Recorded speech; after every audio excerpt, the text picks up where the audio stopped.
on the board because this session's gonna be a lot. And so, but it's all grounded on this question here in the center. So if you haven't already, I'm gonna give you guys around like a minute or so, just so you can, if you would need to write your answer or at least just like start thinking about this. We'll do that and then we'll come back together as a group. So take 1 or 2 minutes.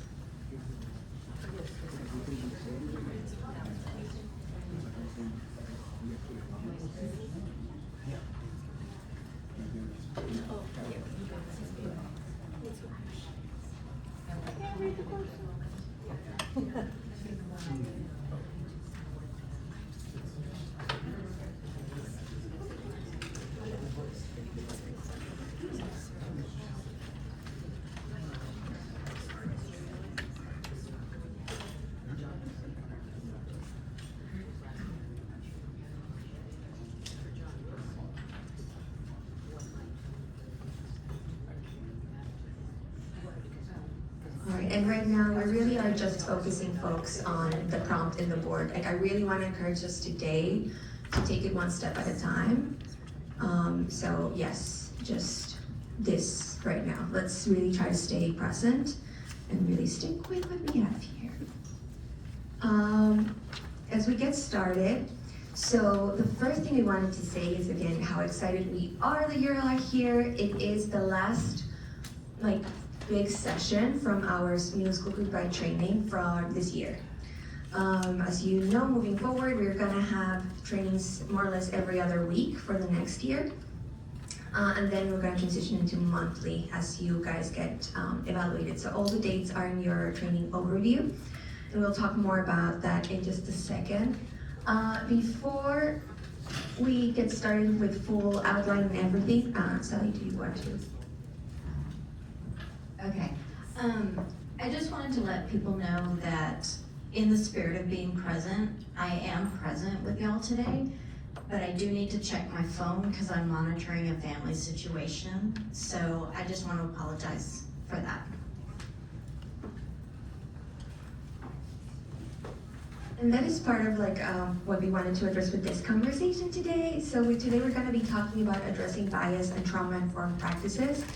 To be very transparent with all of you, this session is really a conglomeration of 5 different sessions that we've had with the current set of guides. So our goal for today is vast, and also at the same time, we just want to plant seeds for us today, right? There's a lot of questions that, for example, if we go to our norms, that we might not fully resolve today, but we really are going to be continuing a lot of these conversations. So the goal for the day is not that we all become trauma informed practitioners in just an hour or so. That's not possible. But the idea is just that today we're hopefully growing in our awareness, hopefully having a couple of tools here and there that you have in your back pocket that you can use, so that you feel better prepared when you encounter a situation. So that is the goal for today. Let me go over it's being recorded as well, so if there's anything that you want to revisit, it'll be recorded. It's also for our folks who weren't able to join us today. And so what we were doing earlier, that would be like our warm-up. We're gonna do a bit of a discussion of the answer of the first question. Then we're gonna go over trauma-informed practices. What are they? Some of the resources that you guys might have checked out as your pre-session work. Then we will have a group discussion of different scenarios. And then we will have a little break. And then we'll transition into the question of addressing bias, right? What do we do when there's a moment when someone says something in a tour that we might want to address? So again, we'll provide an overview of the different frameworks that we have, and then we will do another scenario discussion. So you might notice that today we don't have any gallery time. Boo. I know, it's so sad, but we really, first and foremost, we really want to make sure that we are using our time efficiently. And second of all, I invite us all to think of this classroom today as kind of our safe bubble, and kind of transitioning us into our norms, right? So we're gonna be touching on topics, like they're not necessarily hard, but we are gonna be talking about moments where racism comes into the galleries, where like there's certain moments of harm, right? And we just wanna grow in on our awareness so that, as we've done throughout the training, that we're able to be like, share our genuine questions and be like, well, I don't see how that's racist. Or like, well, actually, just be very honest with what's coming up for us so that we're able to grow in our practice, right? There's no benefit for any of us here or for our students if you have a genuine question and you like don't share it, right? So I'm always inviting us to listening with care and kindness, being respectful and honoring the vulnerability of our peers, and taking responsibility for our impact, which is a big thing that we're going to be talking about today. So another thing I wanted to say, this might be a little heavy, so also listen to your own bodies. If you need to step away from the conversation, if you need to go take some water, if you need to take a breather, that's okay. And it might also just be because, we are going to be spending a lot of time in the classroom today, and we will we really want to have a break this time around and make sure that we have that moment to pause and continue moving forward. And also you'll notice that your handout today, and you're gonna be seeing me shifting and pivoting a lot. That is because I really want to stick with what's coming up for the group instead of just like going over slides, right? Like this is really meant to be a space for you all to bring your questions. If there's a scenario that we need to like modify or change because it makes more sense for our conversation, we'll do that. So you will notice also that this session will be a little less structured, a little more flowy, going with what's coming up for the group.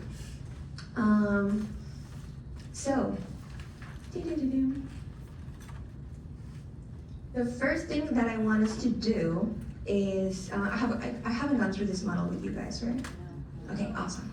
So this is gonna be our first little moment, and I think it will just help us with today's session. So this is a model that I learned from my colleague, Guangping Xu, and they are an expert in mindfulness. They are a K-12 educator with an expertise in anti-racist teaching, and they're also a practicing Buddhist. And so part of what this framework invites us to do is this idea of how we in our bodies exist within our three minds, right? Our minds, our heart, and our gut, right? And sometimes we feel very disconnected from all of those three. And this might seem a little convoluted, but there's a reason why I'm bringing it forward. So a lot of times the way that society invites us to exist, and a lot of times how we are in this space is in our heads, right? Our rational mind, trying to always be rational. That's the way in which we even value people, right? When they're like, this person is so objective.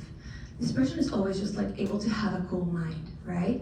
And that's also something very valuable.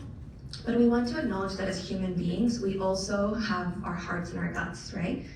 So there's moments when we experience harm where we might still not be able to rationalize it, why something is feeling off, what exactly is the harm, and we might be able to name it, but we know maybe in our guts that, ooh, something happened here, I'm feeling uncomfortable, we feel it in our stomach, right? It's like a guttural sensation. And we might also feel it in our hearts, right? What we're feeling when whatever sensations are coming up, like sadness, happiness, joy, right? And that's also something that we invite all of these minds when we're looking at art, right? Just generally. Yes, we want to know what date was this made, what's the identity of the artist, but we also want to invite just how art is making us feel. So, and all of these slides are going to be sent to you guys, and I'm going to give you guys a full overview of all of this. I just wanted us to, so don't feel like you have to. If you're welcome to take pictures, but don't feel like you have to. You will get all of this content. So, the reason why we bring this in is because we really want to create that moment of awareness. So if you guys don't mind doing this with me, I would invite us all, if you feel comfortable, if you wanna close your eyes for just a moment, and just like breathe in deeply. Try to hold your breath for maybe 3 seconds. And then just let it go. And we just try to breathe deeply as we go along, and just try to feel like what's on your mind right now. Like Sally just very nicely and vulnerably shared with us that, she's in this space today, but also, there might be something going on at home, right? Our own bodies, how we're feeling, we might be a little fatigued. You guys have been working so hard in this training, and this is the last straw, but yeah, I feel like we're all needing that Thanksgiving break. I don't know about you guys, but definitely me. So feeling also maybe our arms, our fingers, like what's weighing on our chest. And just no need to name it, no need to judge it, just kind of creating an awareness of what is there. And then together we take one last breath, we inhale, we hold, and we exhale. Thank you so much for doing that with me. All right, so this little exercise, apart from like kind of being a grounding opportunity for us today, because we've been covering a lot of material, I'll show you in a little bit also how it can also be a tool for you as you are in the galleries, right? And you're having to make decisions, and the first step sometimes is just like, what am I feeling, what's going on, right? That checking is so important. Alrighty, so I did want to name that we have a parking lot. Do make sure that if there's any kind of questions that are coming up, write them down, because if we don't get to them today, I do want to know what else feels unresolved so that we can address it, right? So keep track of your questions. Again, we're going to try to bring up here as much as possible, but I don't want you to feel like, well, we didn't cover it today and then therefore it floats in the ether. Like this is going to be an ongoing conversation. So, in having this session, I think one of the most important parts is to really think about this question that Javier, you were bringing up for us last session of like, well, what is our goal for these tours, right? Sorry. Am I just talking about the artwork? Am I developing learning skills? And so I wanted to show kind of the official MFA goals and principles for our program, because one of the most important parts of that is that we are reframing the collection, telling more inclusive histories, expanding narratives, emphasizing underrepresented or previously silent voices, making room for new objects and artists, and ensuring that our visitors can feel included, understanding and using best practices for engaging adult or multi-generational visitors, in our case, students.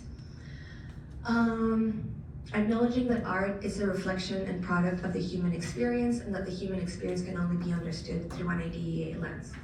And we are going to we have already been delving into IDEA in our own ways. I hope that that's been evident throughout the program, right? When we're asking you to think about fuller histories, about your object selection, that's what we mean by that IDEA lens. IDEA stands for Inclusion, Diversity, Equity, and Access, right? We had this session with Jessica about access. So again, all this to say, like, these are an expectation, right, of what the work that we are doing in the galleries. It's not like we invite you to maybe perhaps consider telling a fuller story. This is what we're doing, right? And so in conversation with each other, we're having that dialogue of how do we do this right? How do we do this better each time? How do we grow as a museum, right?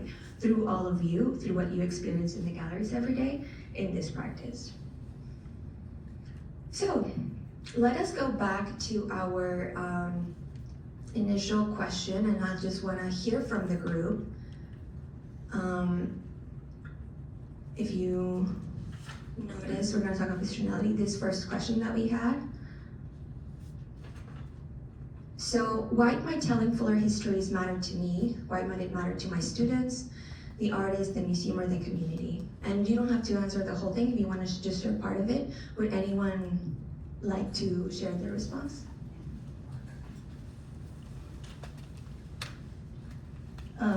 In the context of this, prep for this class, I did a little research on John Wilson, and I found a quote from him I can't tell you exactly what it was something like, when he was growing up, he remembered coming to the MFA and not seeing any paintings that included people of color.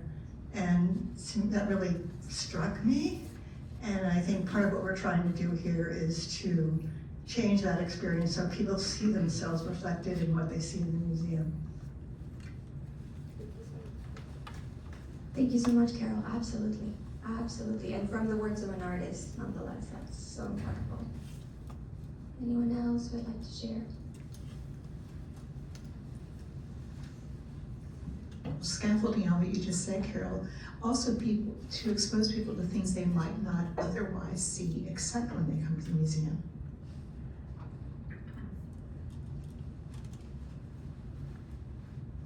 I think only when we know other types of existence, other types of human existence, can we really understand us better, know others better, know the world better.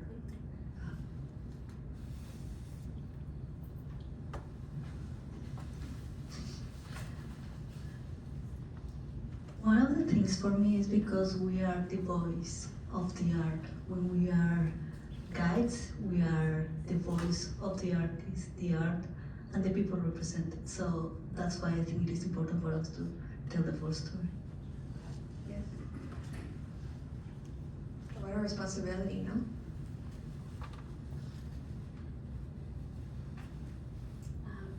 Just remember that we are a place of hospitality, that everyone who enters here is a human. Art is made by humans, so we can never tell enough about the stories in this building, but we're all humans as well, welcoming people. And Monica, and then Marie.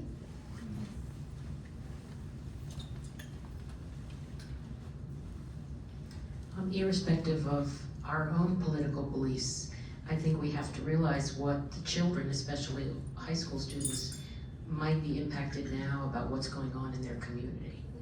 And that could very well be brought into the museum with some of the artwork that we might see on their tour, talking about political violence and various activities. So I think now it's even more important for the community than it might have been 8 years ago. Well, that was the same thing. 12 years ago. Maureen, and then we'll transition. Yeah. I just want to add on to what you said about John Wilson coming to the NFA and not seeing anything. I think in the past museums were for the elite or people who had to be educated to know what was in there, and not for the full community or just everyday people. Didn't include what somebody might feel attached to. Thank you so much, everyone. And I just want to bring up a couple of ideas. I do want us to also, something that comes up very often is like, and I've heard it even from some folks, it's like, well, this community identity tour is like very political, right? Well, it's like, well, politics have no place in the galleries. And I do want to kind of create that distinction, right? That some of these ideas are political in the sense that there are certain political parties that are actively trying to support IDEA, like more accessibility in schools, in buildings, in like our systems, diversity and equity in for like food stamps, right? There are certain political parties that certainly advance certain ideas, right? That is certainly a political aspect of this. But I do want you to also think about saying, hi, this is John Wilson, is a Black artist. That's like, it's political because it's advancing sort of, but it's not, and it should not feel like, oh, this is as a Democrat, this is what I'm saying, right? Or whatever, insert political affiliation here, this is what I'm saying, right? So hopefully, what I mean by that is hopefully that takes a little bit of the apprehension out of, like, you're not making a political statement, you're sharing about this artist responsibly, in a way that's culturally responsible. Because guess what, like, what's bringing up in the group, like your students hold those identities, you yourself hold those identities, right? So this is just good teaching, right? So again, there's ways in which, yes, this will influence what we do in the museum. It like might influence like someone's perspectives, right? And like invite them to think about something that they might have not experienced before, right?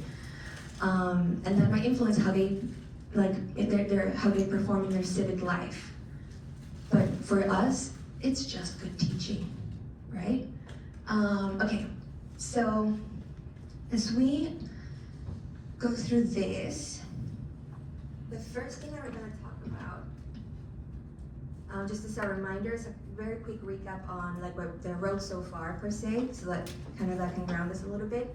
So we started with our positionality, right? Like who we are, identities that we hold ourselves, and thinking, okay, what does it mean with me holding the identities that I hold to be teaching about this artist, this culture, that I'm maybe just learning about myself, right? Just a lot of that awareness. So, and we talked about this identity wheel when we were talking about object selection, like what might be the different forms of inclusion and diversity, and how we make space for what we can within 60 minutes of our tour, right? We also talked about inclusive histories, and we talked about like our commitment to telling fuller stories, who is represented, who's not included, what is taking the main stage, what is not being centered, and through what lens and whose perspective. We also talked about, like, when we're doing those inclusive histories, selecting stops with a variety of perspectives, objects that expand upon dominant narratives and histories, and when examining objects from dominant narratives, bringing attention to marginalized people and stories. And finally, we have the language that we use when discussing this artwork, which is a lot of what we're gonna be focusing on today, the language and the strategies, right? Because when we are telling fuller histories, there's choices that we make on how we tell the story. So how do we uplift these histories? How do we remain true to the artist, right? While also being mindful of what is age appropriate and not unnecessarily exposing our students to trauma, right? So a big part of, oh, this has a little, I have very important now. So part of how we do this is that if for us telling a fuller story, it's not only talking about the moments of suffering for our community, right? Because that is actually not telling a fuller story. That is telling a history of oppression and a history of harm and violence, that doing that for 60 minutes, no thank you. Like, it's not fun for us. It's certainly not fun for the students. And it's actually not honoring the people with whom we're talking about, right? So, bringing in this quote from Dr. Goldie Mohammed, she says, when we frame the histories of people of color as narratives steeped in pain or even smallness, this becomes a dominant narrative and the sole representation, right? So if I'm talking about African American community and all I'm talking about is slavery, and from whose perspective, then I'm not telling a fuller story and not expressing the lives of the African American community in their whole existence, right? As full humans with full autonomy and with all the creative aspects of that culture, right? So some of these strategies for balancing struggle with joy is recognizing the truth that marginalized individuals, they're recognizing the truth of marginalized individuals while intentionally and respectfully representing them as whole humans with full lives, right? So what that means is, I'm also not just gonna talk about the fun stuff, right? If we're looking at cocktails, like how do we bring in that there is a reason why we're celebrating this, because how it was unusual. So selecting artworks that you can find balance between being historically accurate with a full representation. Not only focusing on joyful, not only focusing on oppression, but really thinking about how we can bring in that history in a way that resonates with the students at their particular age group, but also that really honors that community, right? I'll go to the next one and then we'll open the floor for any kind of initial questions. Another kind of strategy that I wanted to bring up is celebrating survival, right? So when we're talking, for example, about indigenous communities, we don't always want to talk about like the ways in which these communities have been oppressed, disenfranchised, and just like seen as lesser than. You want to make sure that you're bringing in that Tisikana, that Father Bersan, and letting those stories shine full of joy by themselves, right? But also you don't want to just be like, yeah, and racism doesn't exist anymore, right? Like that's definitely not the story that we want to be telling.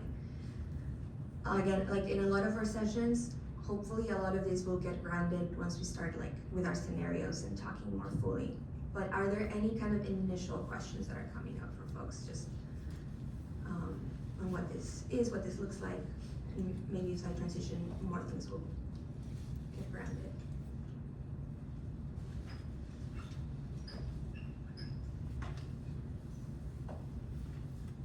So trauma-informed practices.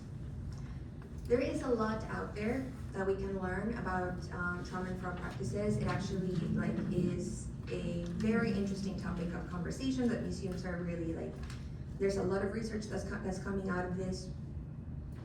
But for our intents and purposes and really kind of grounding, what are actionable ways? Like what do you want me to do when I'm like so when we're talking about being trauma informed in our object selection and what we do in our galleries. Sorry, this is a lot of text. I want to walk us through what is trauma, how does it come up? So, trauma results from an exposure of an incident or series of events that are emotionally disturbing, life-threatening, with lasting or adverse effects on the individual's functioning and mental, physical, social, emotional, and spiritual well-being, right? So, something that happens in the past, it can be a lot of change too fast, where our bodies are not able to fully adapt, and so it just becomes something, and you know, Monica here could talk more about that in a lot more detail. But for our intents and purposes, how this might look like for our groups, it might be childhood neglect, living with a family member with mental health or substance or use disorders, sudden or explained separation from a loved one. This might be like our newcomers who are having to leave their homes behind. This may be someone whose maybe parents are going through a divorce. Situations of poverty, situations of like migration, forced or voluntary, which we see cases of both. Physical, sexual, and emotional abuse. Racism, discrimination, oppression, right? The lived experiences of our students of color in everyday life. And violence in the community, right? Anything that might be impacting our immediate community or our global community as a whole. So, we are not gonna ask teachers when they're booking their form, like, tell me all the trauma that your students get, right? Because to be very honest, sometimes even our teachers themselves won't know, unless it's something that has been called to the attention of the schools, of the school, and there's been maybe a counselor that is involved. It's very hard to know. So what we want to do with this is you don't know really what your students might be carrying. I personally right now, I don't know what this group might be carrying in your own personal experiences, right? And it's not my place to delve into your business and try to figure out all about you. I want to get to know you as people, but that takes time, right? With a group of students that we have just met, we cannot just be like wanting this information, because it's not that having that information might not necessarily be the most productive for our 60 minutes of touring. So for us, trauma-informed practices are just approaches that help us create an environment that is sensitive, that is safe, responsive, and that makes space for those moments where that trauma comes up, right? Now, how might we like start thinking about this? You might have seen this from one of your pre-session is the materials. That one is a ton of questions. I have distilled those for you, in which the ones I think are worth considering. When we're thinking about including an object that carries a history of violence or we believe might trigger someone's trauma, right? So before the tour, the first thing that we're doing is choosing what's on the tour, right? What are the images that we are selecting? So are there any potentially triggering works? And the very first question is, what is the goal of the tour, right? Looking at your community identity definition, looking at your, what the teacher wants, right? And really thinking about how these images that you're considering including, if they fit into that goal. If you're just thinking of including an image that is potentially triggering or that has heavy histories just because you find it really exciting and interesting, we might need to like go through these questions again. Why exactly do I want these students to have access to this artwork, right?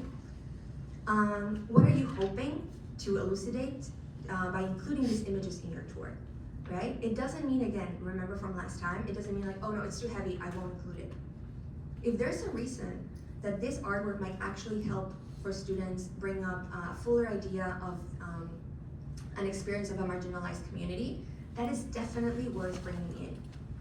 There's just like maybe different images that might help achieve that goal, such as this question over here. Are there other images that could serve these goals, right? And we're gonna see some examples in just a moment. Can I tell the same story with an image that is less violent, right? With an image that is maybe more age appropriate? Because if I feel, like first is defining what's my goal, is this story a story that I think it's worth telling for these group of students? Is this artwork the most appropriate? Is there another one that maybe can reach the same goal without like perhaps being, bringing up that violent imagery into our space? And then once I have included, how would I make space for that conversation, right? What are some implicit biases that might bring up in the conversation with this image, and how can you prepare to address them? Which is what we're gonna practice doing in literally like 5 minutes. And then making sure that if you are like, okay, I think this is actually worth doing, I think it's age appropriate, I think based on what the teacher said that they've been studying, it makes sense. You're also not gonna do it, and then we're just gonna walk by it and I'll mention it and then we'll walk right through, right? Where in your tour is this gonna live? Like, are you going to assign time for, maybe give an introduction? Are you going to give them time to really like sit with it? Are you gonna do a mindfulness exercise or something with them to help them really take their time with this artwork? So this is before the tour, right? Like the kind of pre-planning. Then during the tour, right, is like all the ways, basically a little bit of what I was getting to. How are you gonna frame this discussion? Will you be exploring how these images or objects aid in developing certain tropes or stereotypes? And again, all of these questions, they don't necessarily apply to every artwork, but some of them might apply. So just kind of put them in your handout so that you can kind of have them and really like use them as your, I hate the word checklist, but a checklist to see like you're covering your bases. What does this image say about race, gender, sexuality, right? Our identity wheel. Does this image subject matter or context evoke violence, right? Am I telling this story, but it's actually a pretty, is it actually depicting violence? And was this image made without the subject's consent? How will we discuss consent in relation to the image production? And this one, all I want you to think about is what we have already been discussing. Is this story from depicting, from whose perspective, right? From whose perspective are we talking about? Is this a white artist telling a story of indigenous people, like Sarah's Darling outside, right? That even with the best intentions, we still see that those identities permeating his vision. Or is this the artist telling us their own story, right? That's all that means. So pre-session, during the tour, how do we kind of question the artwork to be prepared to talk about it? Okay.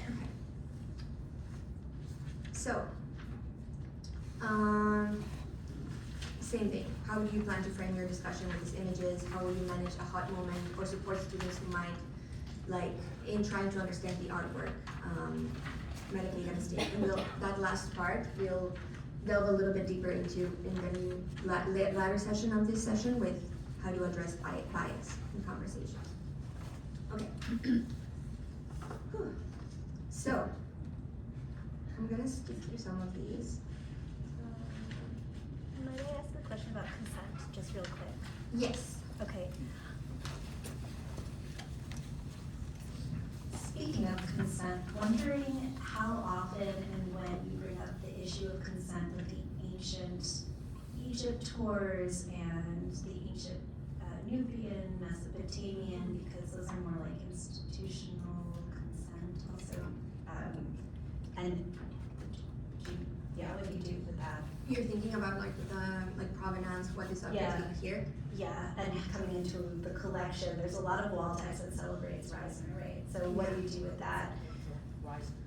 That is one of our, that's a great question. That's actually one of our scenarios. Oh, sorry. So we'll have a full conversation about that. Okay, I think scenarios will help with some of this information. Okay, the last part is, sorry, again, I'm skipping through slides because I want to bring up what's relevant, but don't also overwhelm. So thank you for bearing with me. So you did your pre-work during the session, you questioned the artwork, and then also it's worth checking after the tour, right, for yourself. What went well about that experience that you selected? What might you do different next time? What did you learn about this experience? Like always seeing what you're trying to do as a learning opportunity, right? Would you modify your plan? And then how did this experience itself might help you identify your own biases, right? So that's always like super, super important. And that's part of what I want to invite us all to do today is like, we are gonna make mistakes, folks. We are gonna say the wrong thing. The best thing we can do is like prepare and read and try to educate ourselves and to do the best that we can do. But we are gonna make mistakes, and it is important that we take them as learning opportunities to do better, right? And we'll delve into that a little bit more. Okay, so for this one, we're going to do kind of group work and then individual discussion. So I'm gonna put an artwork up here, and then you guys are going to discuss, you have the questions in your handout for your own reference. And in your small groups, you're going to determine whether you would include or not include your object for this scenario, right? So we can do like a practice one and see which ones we cover. So for this one, so we did for homework. Before we, so we'll do this one for homework that we did for homework, and just discuss with your group right now, like what you, if you from your own homework, like what you determined for your group, and this would be for the first two scenarios on your handout. Which one, if you would include it for a group of, I believe, second graders, and then the other one, High school students. high school students. So, and I do apologize, I know that we didn't provide you with information about this artwork, so also recognizing that that might be part of what's missing in the conversation. But yeah, in your tables, if you would include it for the first scenario, and if you would include it for the second scenario.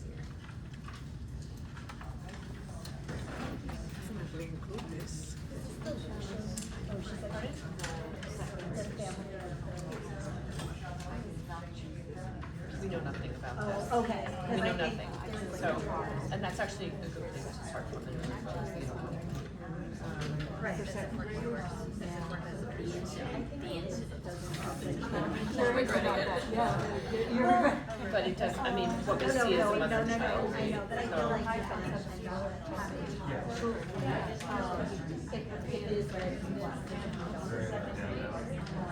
But nobody knows that, and I didn't know that. I mean, I think according to what you're usually looking for, I would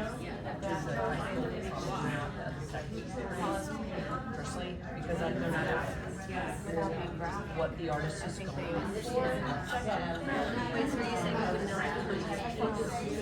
I personally, if I go for what the picture requested, I wouldn't necessarily choose this. That's what she's protecting, she's actually marching. Personally. Oh, gosh, I mean, what else is there? Sure. But I don't know. I know, we don't know what else is there. For my I actually think second graders could relate to one of the child and that's what the teachers asked me about our color materials and symbols tell the story about self and artist. So to that, why switch to Johnson? Use a different palette.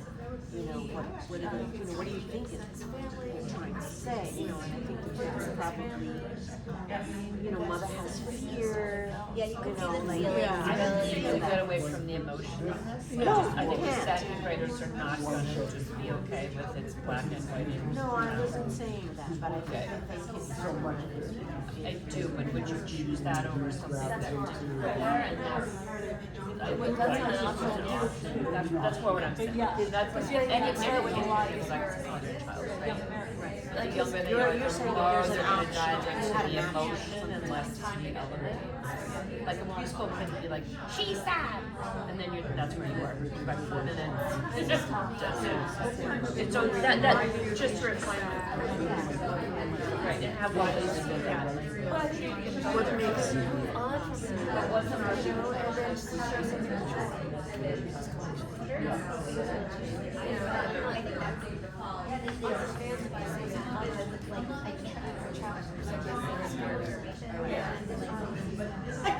There you go, there's Sarah. Yes, but I think that's like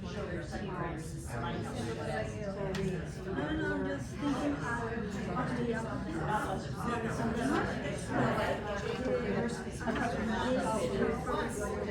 was trying to remember the sense of ideas and what they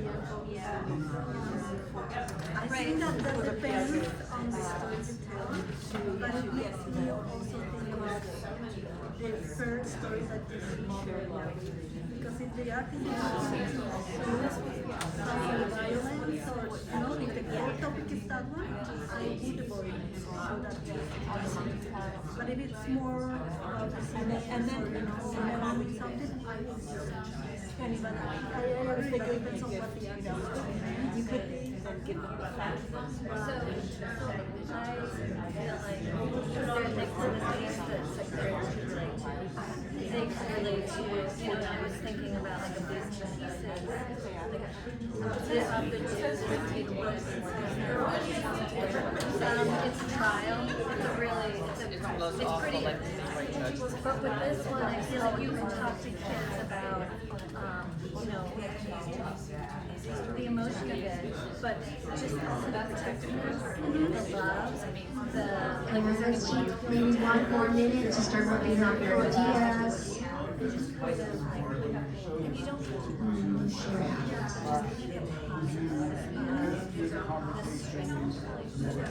But we also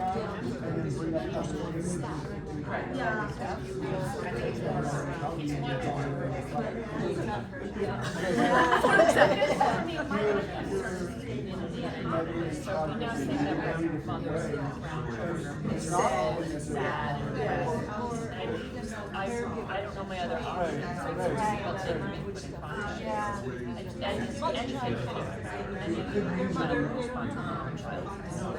But families that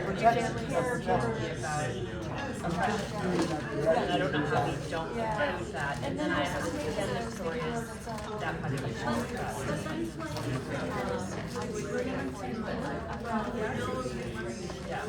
because it could figures are our bias, you know, supposed to understand It's very, it's not the only stuff, it has to be in the context. Hold up, now we're getting more. We got more pictures behind your back. Okay, sorry. Art and artist. This is all from, it's all right, this is like the plan and being abducted. Yeah, it's like. Let's come back. See, this is a study, okay, this is what I mean. So Let's do this way. Alright, You wouldn't necessarily share. can I have a raise of hands? They may not have. Who thought, yes, I would include it in the second grade? Yes, I would. Okay. Can I hear from one of the tables who said, yes, I would include it? We're half and half. Let's hear from the yeses first. Let's hear from the yeses, and then we'll hear from the nos. No. I can go either direction. On this, we talked about that it could go to identity and personhood, and certainly any child would respond to the emotion of a mother and child. And if the artist's intention is to show a member of community and mother and child, that is identifiable for a second grade. We were very curious, would it be, we wouldn't want to start here, have this be the only thing, it would be one of a group in context. Thank you so much, absolutely. So if we're like purely looking at those like narrative quality BTS, this is an image that is definitely recognizable for a group of second graders. Anyone else who was on the yes team for second grade? I was on a yes, then I went to a maybe, but we could explore a lot of things. And I think what we could talk about here with a second grade group is John Wilson and his love of family and the way he portrayed his family. And then use this as some, because it showed that the teacher wanted to talk about artist process and you know, what their skills were and how they made a piece of art. So we could do that and then move on to other pieces. So also bringing up like how it's tied to what the teacher wants. Absolutely, the process, the narrative. Anyone here on the yes side? And then we'll move on to the news.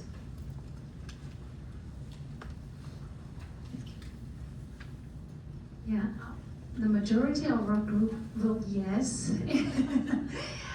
We're fully aware that this picture might raise some disturbing feelings from the second grader, and they might say something like, oh, I don't feel comfortable, or something like that, and our group are very creatively think that's a gift. We can turn around that and we can practice, and what do you see to make you feel uncomfortable? We can practice VTS. We can turn the conversation into how the second grade learn how to manage your feeling and your emotion. I think that's a great gift. We definitely wanted to. Okay, so taking in also how you would make space for any interpretations. And in a minute, I'm going to show, this image is just by itself, but it's part of a study for a mural. The mural is not a view. What the students would be viewing is this. Okay, do I have another yes, or are we ready to transition to the news? I was just going to say, I was just going to say that when you're dealing with 7th and 8th graders, you have to think of where they are emotionally, developmentally. And although I was a little conflicted at first, I'm a hard yes, because I think you can focus on empathy. Say, how do you think she might feel?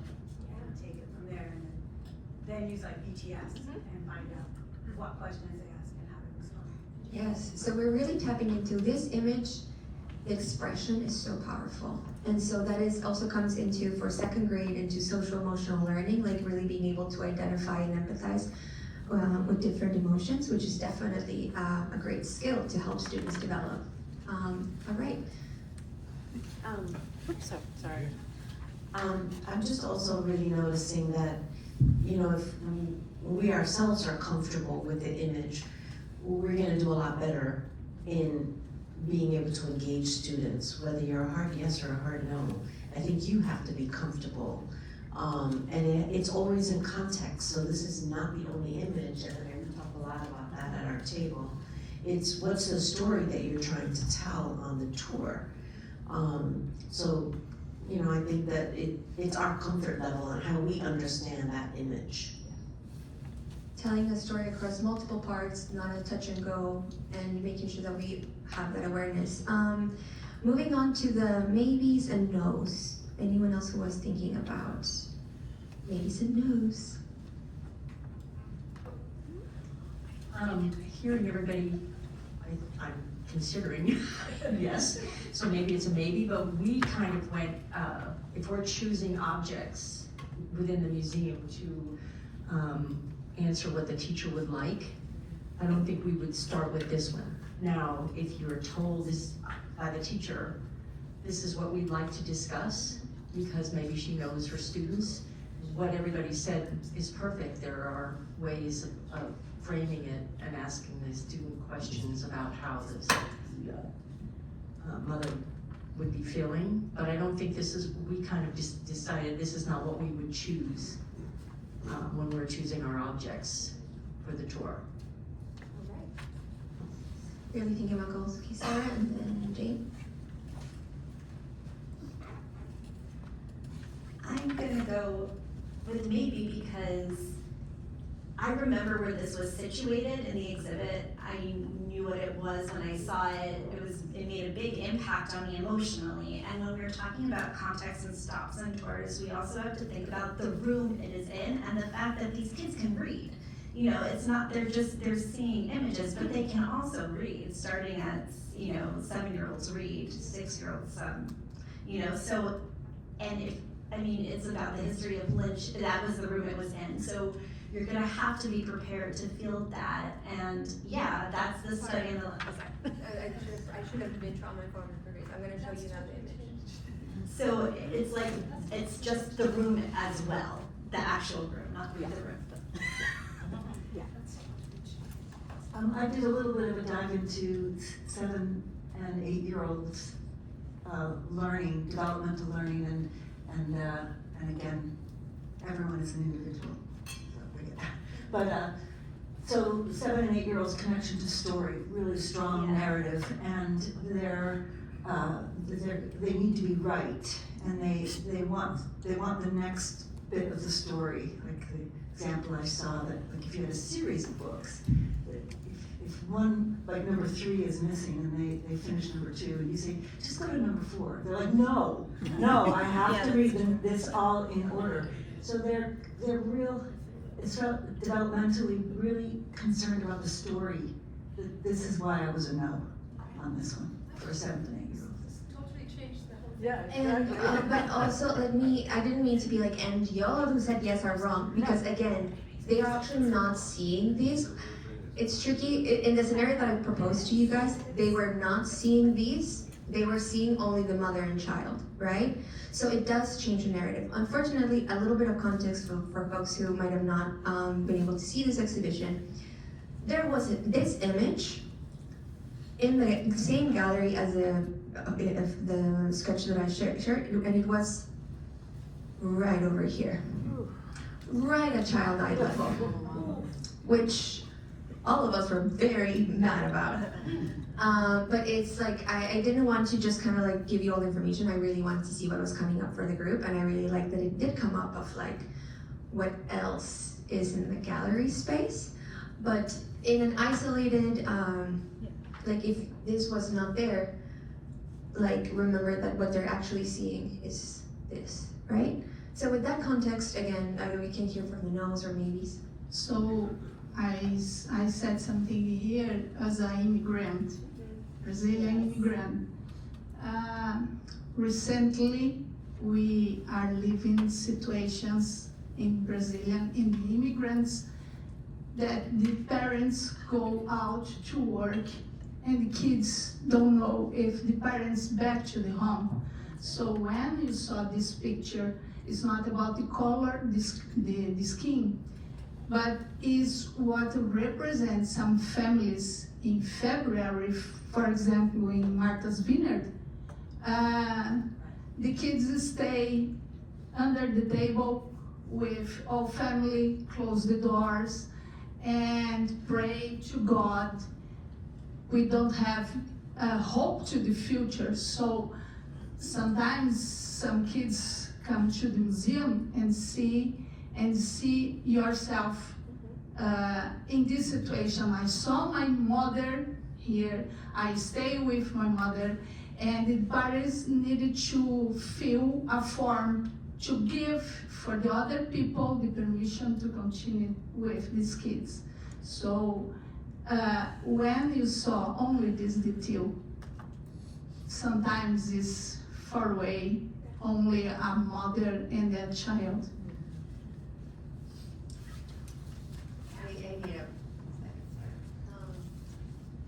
Like really thinking about again, like this is not just art, right? It really does relate to the lived experiences of our students, right? And so it takes in that maybe space where the group is at, because art can be also used as a moment to heal from trauma and to find ourselves in that common space, to make space for it.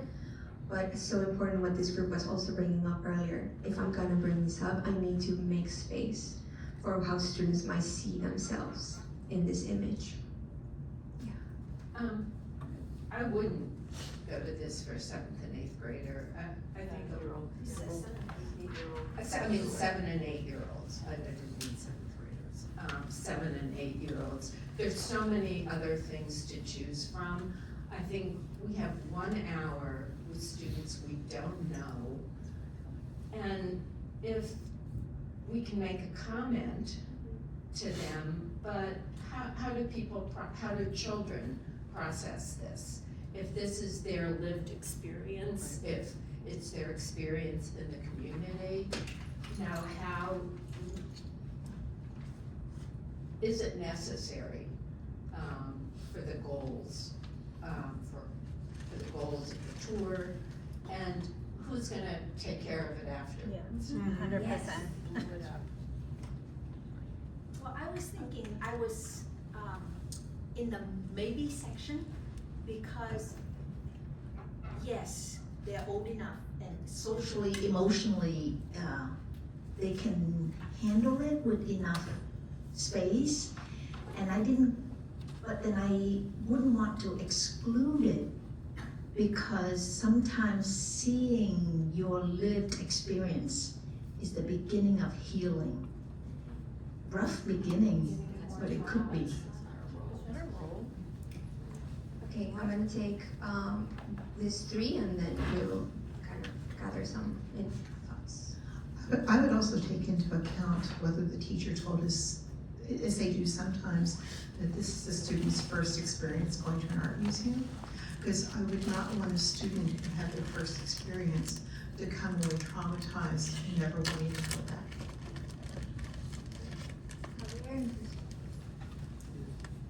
Yes, I think it boils down to our responsibility. And by that I mean, and I'm gonna be very blunt on this, is this to make us feel good? Yeah. And I think the example about Brazilian immigrants is very good. Because one thing is to bring back the history of lynching, which in an ideal world is way past us, right? And it's an important part of history in the Black community, etc. But by and large, I would like to believe it's not something that anybody of the last 2 generations has experienced. However, if you show this to somebody who actually saw this a month ago, who experiences this, that there is a fear in the mother protecting because people are taking their children, their families away or whatever, we have to be responsible. And I really strongly believe that to make us feel good just because we make this history present doesn't absolve the responsibility that we have of what follows next. And if it is somebody who is coming to a museum for the first time, one thing is to say like, wow, they represent people like me. It's not only these white Italian Renaissance people, but I'm Black and there's an artist that paints Black people. The other one is like, oh, this is your daily experience and thank you for coming, and you go back to it again. And I think that I insist the word responsibility is very important in this.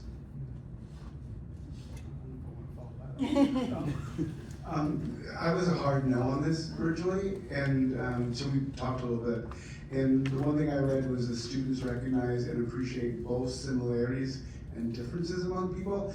And then I thought, well, if you framed your tour in a way that talked about caregiver and child, there's other things in the museum you could bring them to. Easy example is the Madonna and Christ.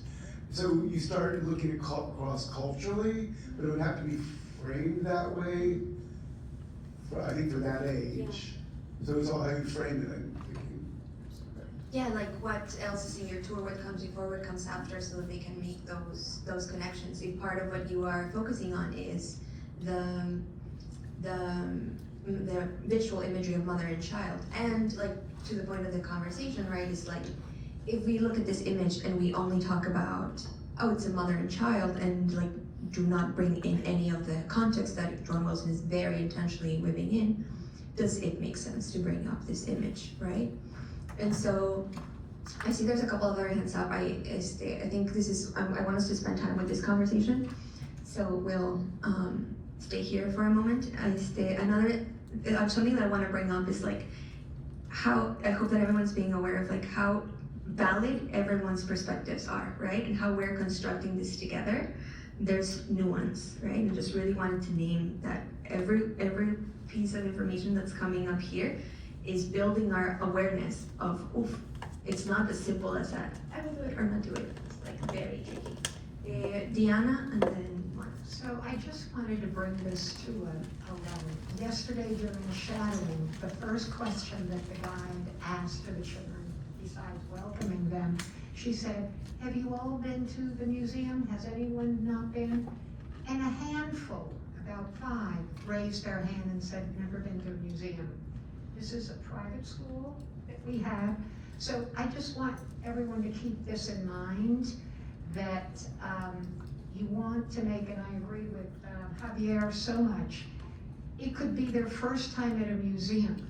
And it's not that we want to protect the children, but we want them to have a positive experience.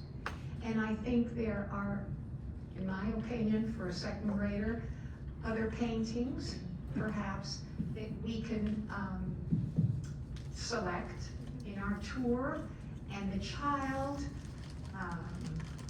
when they go home or whatever, they speak to their teacher. I had a very positive experience. I saw the little statue of the father reading to the child, and this is one of John Wilson's other works, and it brings joy, it brings peace, it brings hope, it brings out education.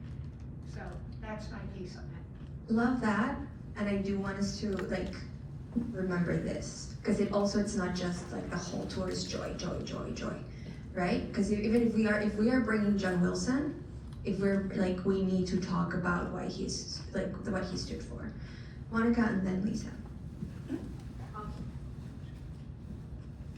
I 100% agree with Javier with what you said. And it brings up your idea about consent. So picture an 8-year-old coming home and saying to their caregivers, we went to the museum today and we saw a picture that kind of scared me. Yeah. There was no consent obtained from the parents or knowledge prior, and then the parents have to answer it. And I was in that position with a 3rd grader, my daughter.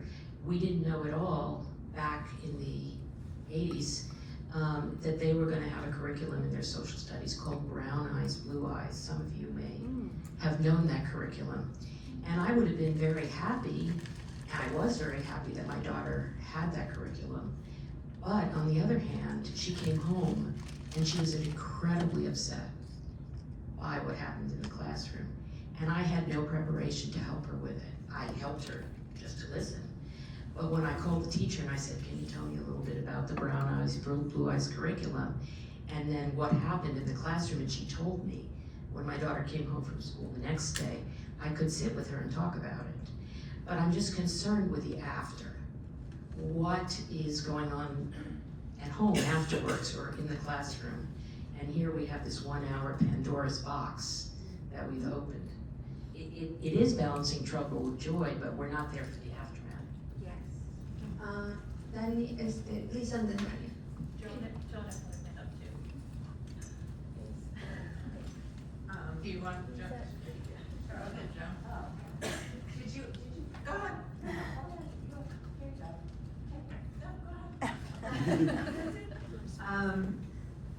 So I just want to, we've talked a little bit about, and Dion mentioned about the exhibit in total, and just to kind of put it in context, if you will. That was, he did, John Wilson did work that did spotlight discrimination and violence against the Black community, but he was also a children's book illustrator. And there were a number of paintings that he did of his children's friends and family. He lived in Brookline. He taught in the Brookline,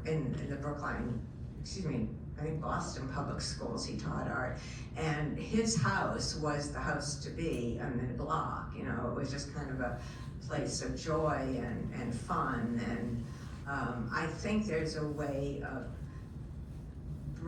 showing that as kind of a part of the whole of the artist. The other thing that I wanted to mention, or maybe didn't want to mention but feel compelled to mention, is that when I was growing up, and I am Jewish, World War II was not far in the past. It was not something that my parents' generation, they were part of that, and I grew up knowing a lot of survivors of the camps, and it was something that I knew about at that young age. So there are ways of, I think, presenting the information in a way that is perhaps more, I don't want to say dispassionate, but there is a way of giving that information without,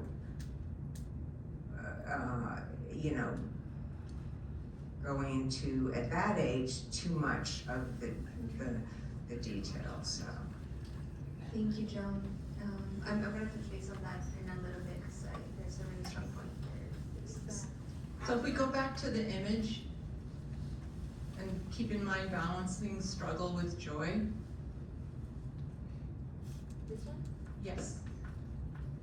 So when I look at this, I have a really hard time finding joy. I can see struggle. So from my perspective, choosing objects, I would, unless someone can help me find joy here, I would move to something like The Storage Jar by Dave Drake that has a struggle, but there's also a joy component that you can add in, like about his literacy, his ultimate emancipation. And for this piece, for the second graders especially, I just have a hard time within this image finding a balance between struggle and joy. And you don't have to, because artworks are not meant to be like artworks don't have that balance. You know, the artist has the intention that their artist has, and it's more, because we're not doing one stop, right? We're doing multiple stops. So it is, if you are including that artwork that talks about very heavy topics, when in the tour do you put it? And where do you, what do you after? Right, so that balance comes across like the multiplicity of objects that you have on your tour. Dania, and then we're going to, I'm gonna check for time. I appreciate this conversation, so I just want to say that first. It's so important for all of us to really be in tune to this, whether we agree or not agree. So I just appreciate everybody's, forthrightness about it.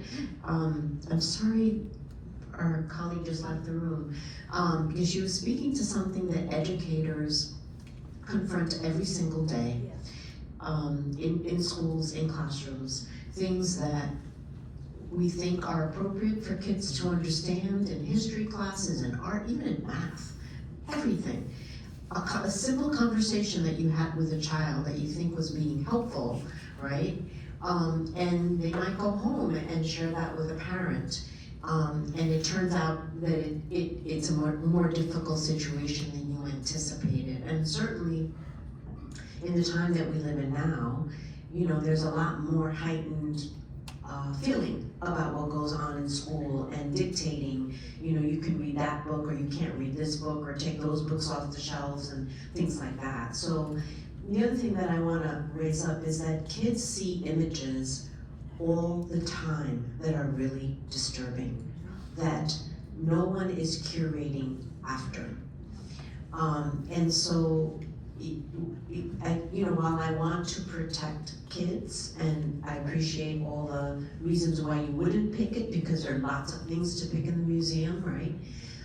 And age and all the things we've been raising, I think we should also bear in mind that kids are seeing lots of things where they don't have an opportunity to have a conversation, to unpack it, right?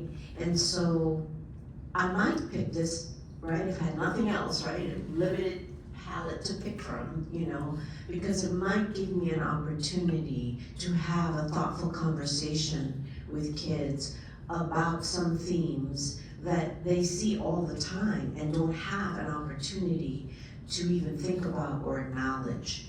That said, I mean, age is really important.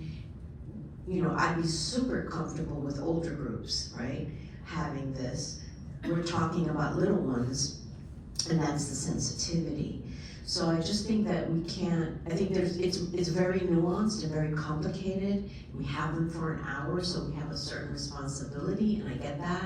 And I just also want us to remember our urban kids are seeing images all the time that are really disturbing. All right, I'm going to bring us back together because we are, this has been a really important conversation, okay, and I want us to really spend time with it. Some of the main ideas that I want us to ground ourselves with is, this is hard.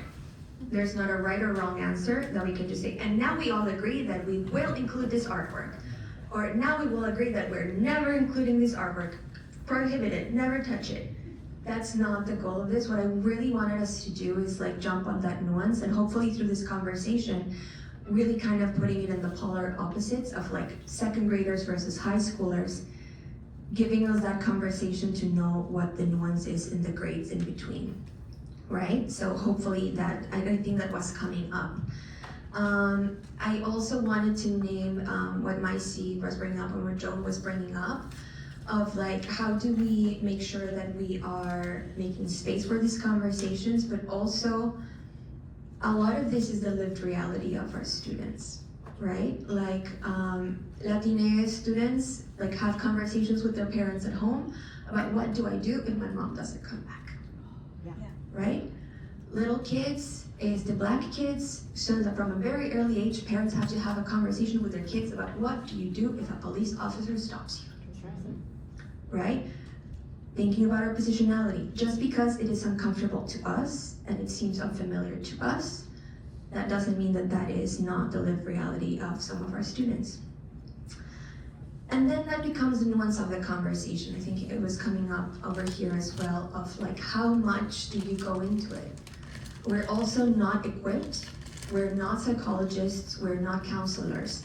We are not equipped to have a whole unveiling conversation about trauma, and we do not want to have something that then we leave a student in a vulnerable space, and we're just like, oh, there you go, bye. You know, that's not responsible either. And in a very like broad space, like Fede, you were bringing up this last time. If I have a group of kids and I'm having trouble just having them like stay still, I can't have this conversation, right? So it's all of this nuance and all of these little spaces that come up for us. And what I want us to really be thinking about is to really, in your head, don't think about the yes or no. Think about that maybe, and when it makes sense and when it doesn't make sense, right? Like, that's what I want us to invite to do. And the answer might very well, like, there's some really great points here. The answer can, in that moment, be no. And the answer might be like, maybe this is a space where I can bring this up with these 4th graders, with the 6th graders. So there's nuance there. Okay, let me look at the time.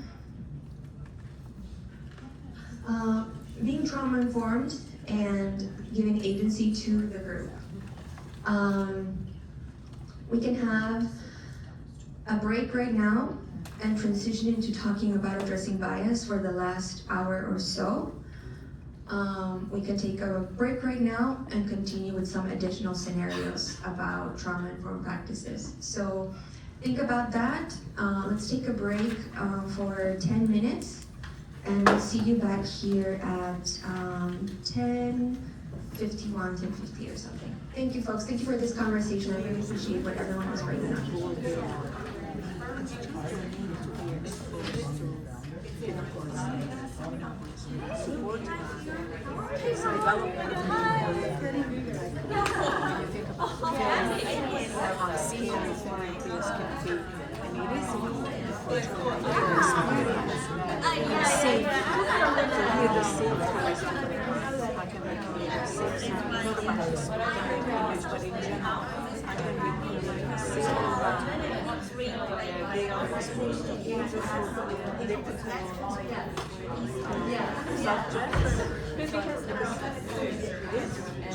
They are already exposed to it.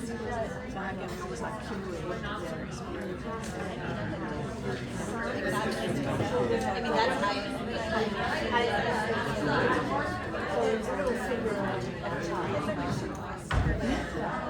I think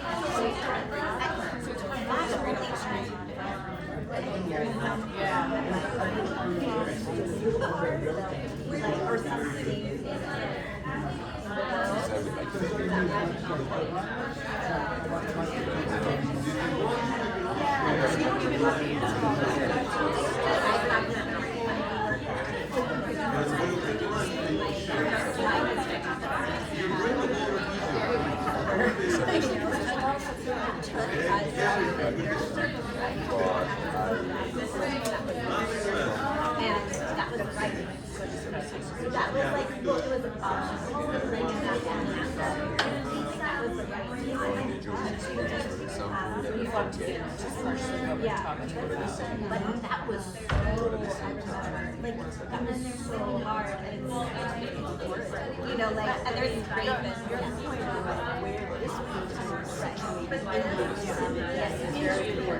just this, like teachers have chosen that then it would be really hard to bring secondary into that space. Never mind, there's the whole imagery, right? But if you just if it's just this. if the teacher chose that, then you're in. I'm not sure because the teacher would choose it's in the space that Sarah described.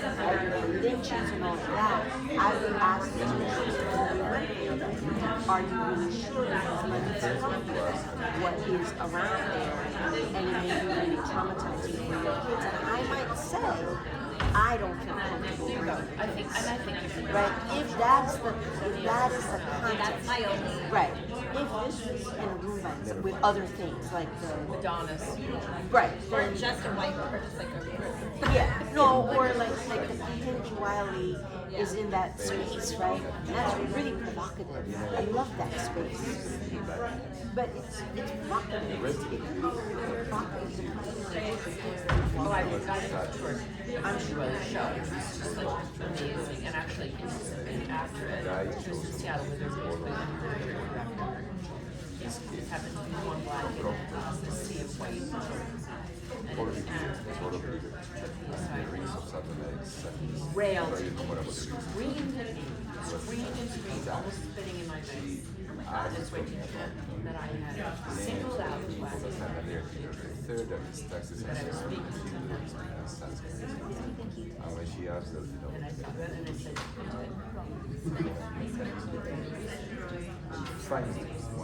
one other thing in this entire building. One other thing that's not from Africa, and it's a slave. And that is going to be that child's experience for many years to come. Yeah, so I think it's just unique. You're not wrong. I could have done it more sensitively, but your outrage is so much because he's seen something. The other thing I was because I checked with Elspeth, who's also been in docent. My experience must have been really traumatic because typically one of the things that I And the child says, there's dying like, in Seattle, You never know. We could have been switches at, standing in front of military it. base. I did a last week. Maria, Yeah, you the know, Ish. The Ish, right. And she taught Ishmael, like. Yeah, and she talked about, like, he's representing his experience after Hurricane Maria. Some kids quit wailing after that, like, oh my God, you brought that up. Like, there's so many things that trigger people in what you might think is a perfectly safe space. I mean, so I think that's why I was making the comment, but there were like things that I'm really glad you said that. are safe, you think you've done it really well, you've been really careful about it. I mean, I've had teachers ask me, you know, should I read this, in high school, should I read this book? And we look at the book and it's super evocative, you know, and I'm like, why do you read this book? Like, is there something else? And then, you know, I've gotten to the point where I was convinced, like, got it, I got what you're trying to get at with this book, right? And then it's like, we need to tell the parents ahead of time. You know, we need to have a conversation with the kids to put this in context so that, like, they understand why this book and, you know, their kids were like fascinated. Like they really like, I can't remember the book. It was a book about, that was very about like substances, you know, and really, of course. But you don't know.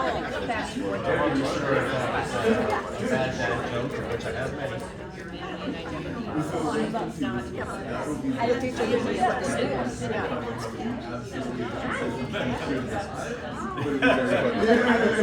you never know what those things like.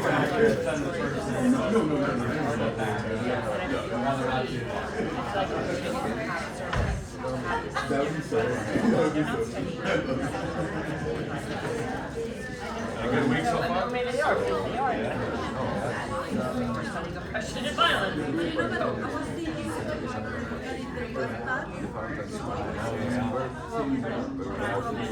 I did too. I did too. We're not happy. Yeah. That's bad. So, what most things, But I did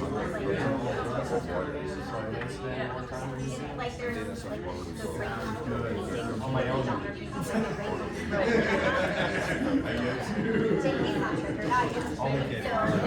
He's not triggered, I am. It's There you go. There you go.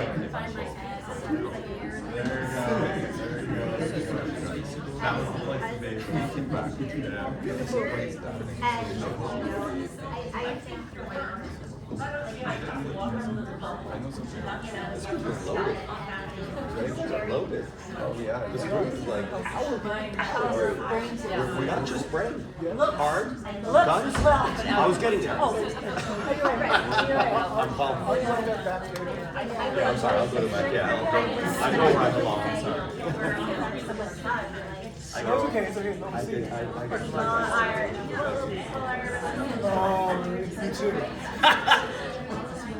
So if I know something that you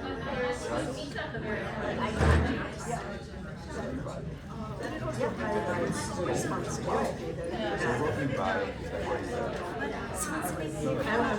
So I said to him, you know, for the We went by the same. wow. Basically, we went by it. So they got it. Oh yeah, that's what it is. And they're never subtle. And all the kids.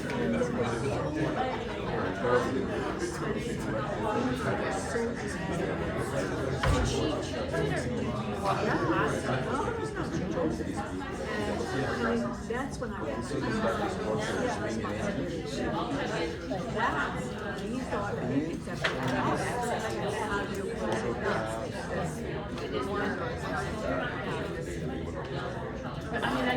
it's so the way to avoid that is to pick one you sit on their side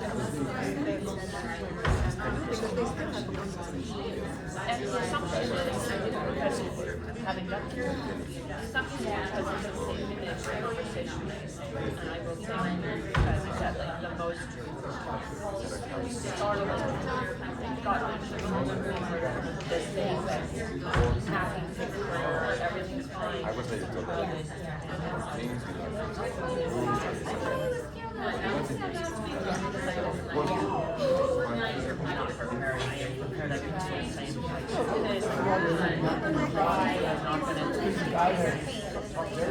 But, you know, but my point is, you never know which, that I don't need to, I don't need to, I need to shop clothes.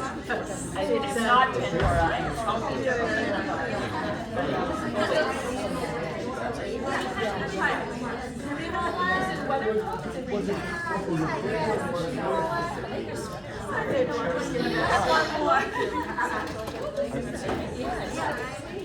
Because I wear this on in the ring.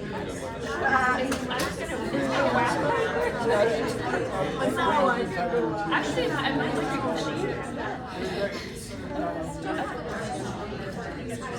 and I was no, and then I was yes. So I'm glad that I can walk around.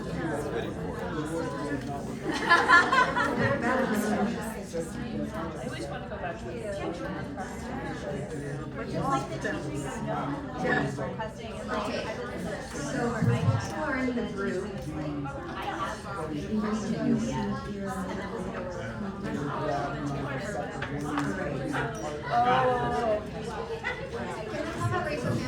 Yeah, you can't count them on it. Can I have a raise of hands? Not yet, not yet.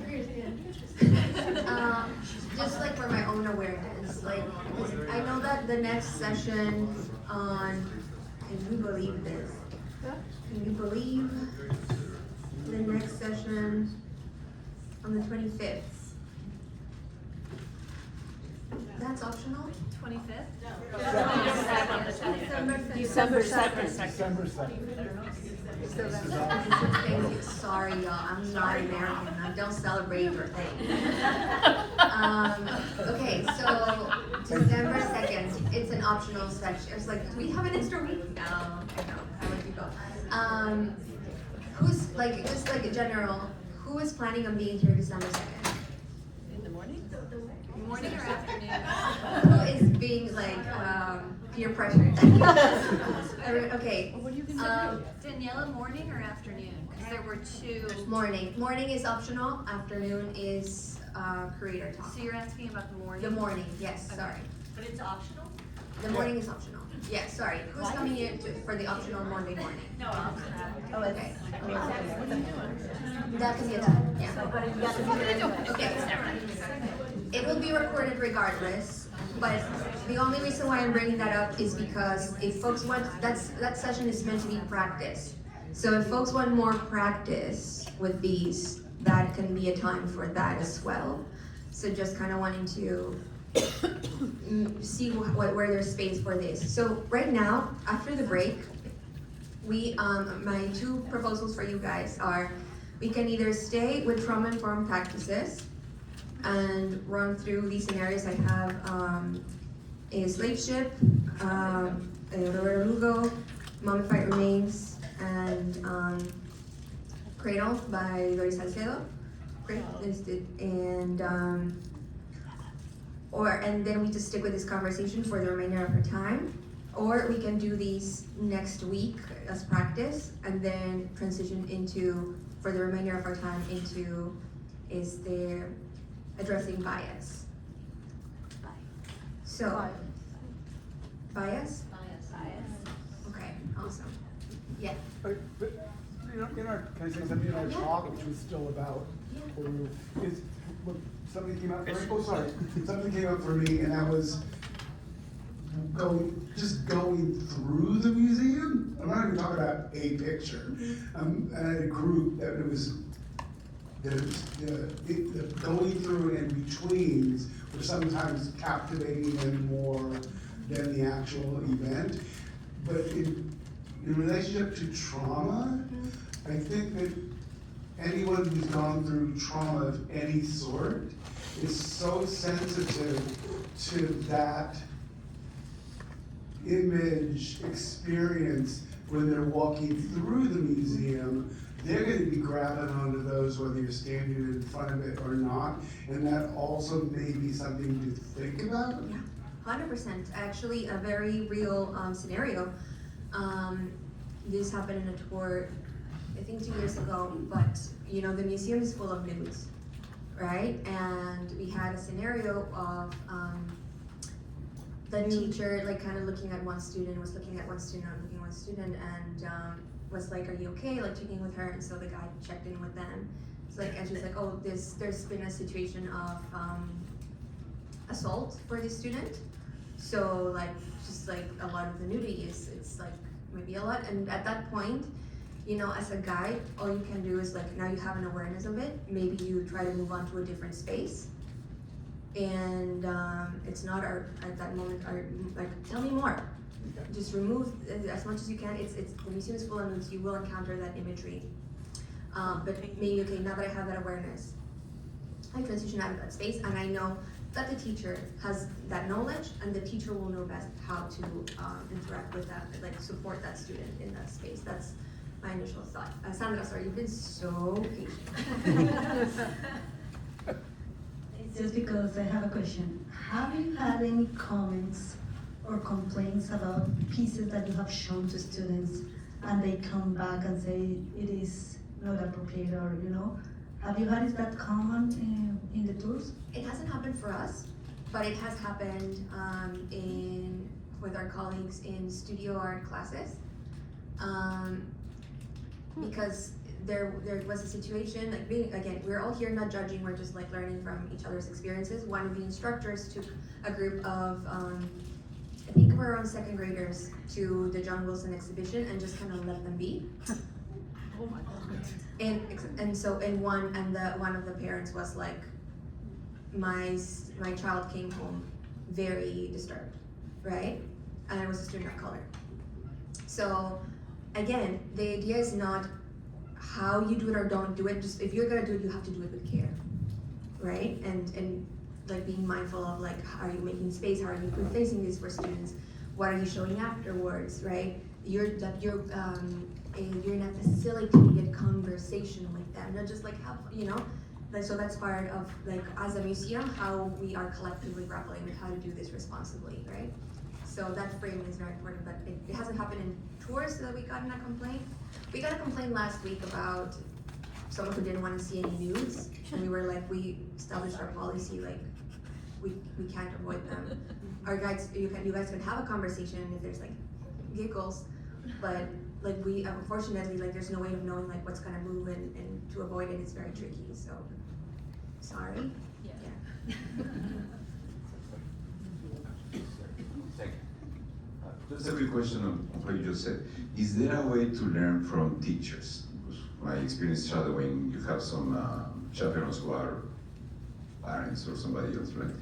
But in general for the group, specifically those kind of scenarios, like for example, you said there has been an instance of abuse in this group, or whatever other thing that is really that sensitive.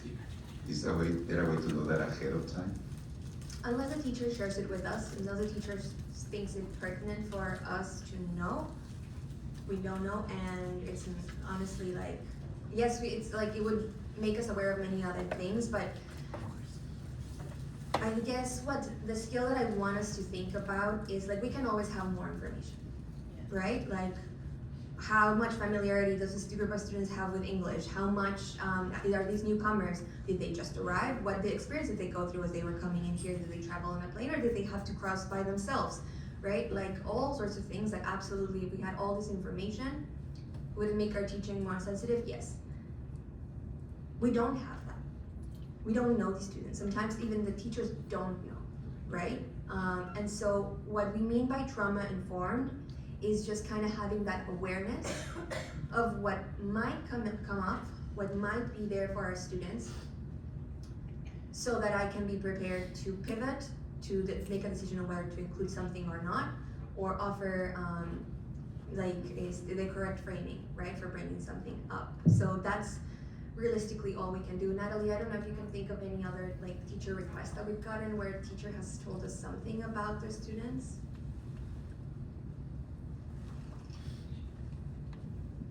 I don't think so. The only thing that I can think of is just like a couple of times where there were students that might get overstimulated if there was a lot of noise, which I know we've discussed. That's the only thing I can think of. So just avoiding like loud spaces. Yeah. Make it more of the accessibility needs, language needs. Right now we're pushing for more information on language needs. All right, we do have is the parking lot right over here, and Aaron's gonna put a little, note there that says parking lot. So if there's any like remaining questions that you really wanna make sure you don't forget about, write them down, and we'll put them in the parking lot to make sure that we revisit them. All right, breathe in, hold it, breathe out. Awesome. Thank you so much for this conversation, you guys. It's been really, really interesting, and I'm glad that all this is coming from the group. All right, so we're going to transition. It's not a completely different topic. It's somehow related, but it is. We're gonna switch from trauma-informed and how apply trauma-informed practices into responding to moments of bias. So I think I'm gonna skip through this because I think from our conversation I'm already getting some of this of what are some apprehensions that we might have about responding to moments of harm. So raise of hands, who's ever been in a situation when you're like having dinner with friends or just like a group of people, maybe you don't know all of them super well, or maybe it's like your own family over Thanksgiving, and someone just makes like a joke that is just in poor taste, and it really is just like thinking about our three minds, oof, like you just feel it in your gut, but it's like that was racist as hell, or like oof, that's like that's not it's like you know that it is a harmful comment. Raise your hand if you've been there. Okay? All right. Yeah. I'm prepping you all of this was because I wanted you all to have tools for Thanksgiving. So especially now, like everything is like, and it's so political. Why are we bringing politics into the dinner table? We're having such a nice time, and now you've ruined it. And oftentimes it's like you've ruined it when you're the one who addresses the harm, when you name it. And you're like, hey, that wasn't really nice. Hey, actually, like I don't feel comfortable with you saying that, right? And it's gotta be named. Like it takes a lot of like listening to our gut and like listening to our heart. And I'm gonna say something. Right? And what we're gonna talk about right now is like, okay, when you say something, what are some ways in which you can like do it in a way that is productive, right? Because as we're thinking about this idea of telling fuller histories and being inclusive in our teaching, it is important that when we see a moment of harm, that we address it, right? And something that I really want us to encourage to think about is that we teach for who is in the room and who is not in the room, right? Because sometimes we'll see a comment, and someone hear it like maybe a homophobic comment, and we might be like, well, from my awareness and for who is in the group, I don't know if anybody identifies as queer, right? So I'm just not gonna say anything. I'm not gonna make a big deal out of it. You just never know, right? And also, even if there's no one in the group who holds those identities, the fact that those like silly jokes, like I didn't mean it like that, like why you don't take it so seriously, I was only joking. Those kinds of comments really do kind of influence the way in which like we as a society work, right? And so it matters. I'm not gonna tell you what to do in your lives. I am gonna tell you what to do in your tours. And so the expectation is that when you are in a tour and you see a moment of harm, that you address it, right? And that we take, our little tummies, and we take a deep breath, we check with our minds and hearts and guts, and it's like, okay, how do we go about this, right? Okay. So, let's not do that. So why should we interrupt bias, right? So the main thing is differentiating between intent versus impact, right? a lot of the times when we see a moment of harm and we say, hey, I didn't like that, a lot of times our own selves, the first thing that we jump to do is like, oh, I didn't mean it that way, right? Well, that's not what I meant, right? Well, it wasn't like that, right? And so immediately we hope that because we didn't mean any harm by it, that then everything is fine, right? When that's oftentimes not the case. When even if we didn't mean to perpetuate any harm, there was still someone who was impacted, right?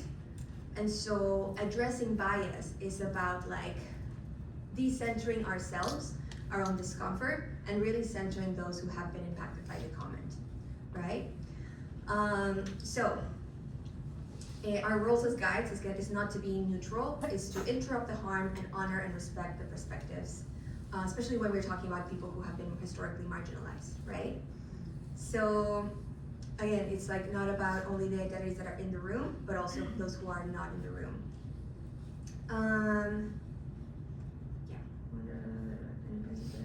Again, this session is like 5 combined into one, so I'm like, how I said that, does it make sense? So thank you. Further explain the last sentence? The teaching for those who are not and those who are there and those who are not, that one? Yeah. Yes, that's what I was meaning. For example, even if I think even if I visually, and that's something that we are constantly doing in our heads, right? Like even if I'm talking with a group of students and I think that they're all seem white presenting to me, right? And someone says something, maybe we have some scenarios, maybe something about a person of color. Even if I can't identify, or in my own, what I'm seeing, I don't think that anyone in my group is a person of color, I should still address the harm, right? Even if for me, even if it's like, oh well, no one was impacted because they're not here, right? That's the thing. Like even if I think that no one here visually was impacted, I still want to address it because there's like that harm that I can help support that student, right, in that learning moment. So that's what that's about. Okay. So, question for the group, turn and talk. How do we know when someone has experienced harm in our tour? Just turn to your person next to you. How do we know when someone has experienced harm? I mean, unless they speak up. If there's a parent or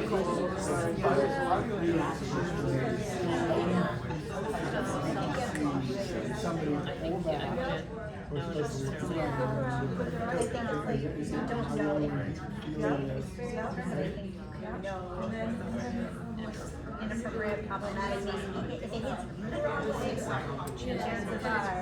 well, and you're representing the institution, and therefore you have to address it, right? all those things. I mean, like, the other thing that I have. You kind of like, you just, yeah.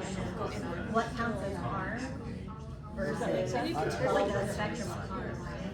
So like, I actually had an experience with Daniela that I like brought something up and I was uncomfortable and she was like, was there harm? And I'm like, you know, like, how are we yeah, but there is also self-read that's harm.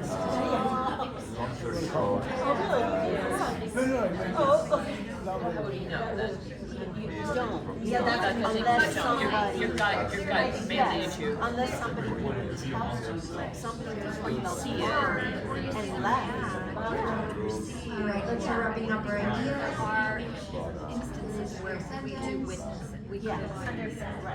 And sometimes the harm comes later, like you leave and you start talking to somebody about your experience and you realize, oh, I was more bothered here as I was. You know, like share out. You start to reflect and you yourself didn't realize it. You know, that you experienced some harm. So, but harm is harm. Picture a scenario. And we're bringing back how would it? So, we said first of all physically. We think that you can see physically right away if a student or anyone is sort of takes a step back, starts looking around for validation. So that would be one of the first things I believe. Yeah. To be one. Absolutely.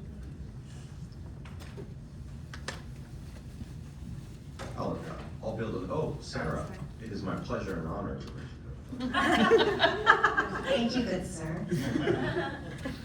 Our table talked about how you don't necessarily know that someone has experienced harm, but if your own gut, you feel that little twinge or that one sense inside you, pretty safe to say that there's something to talk about. And we were talking about, is it, if you feel that, is it really harm? Maybe it's like on the spectrum. And then talking about, well, harm is still harm. Like a little bit of harm is still harm. So.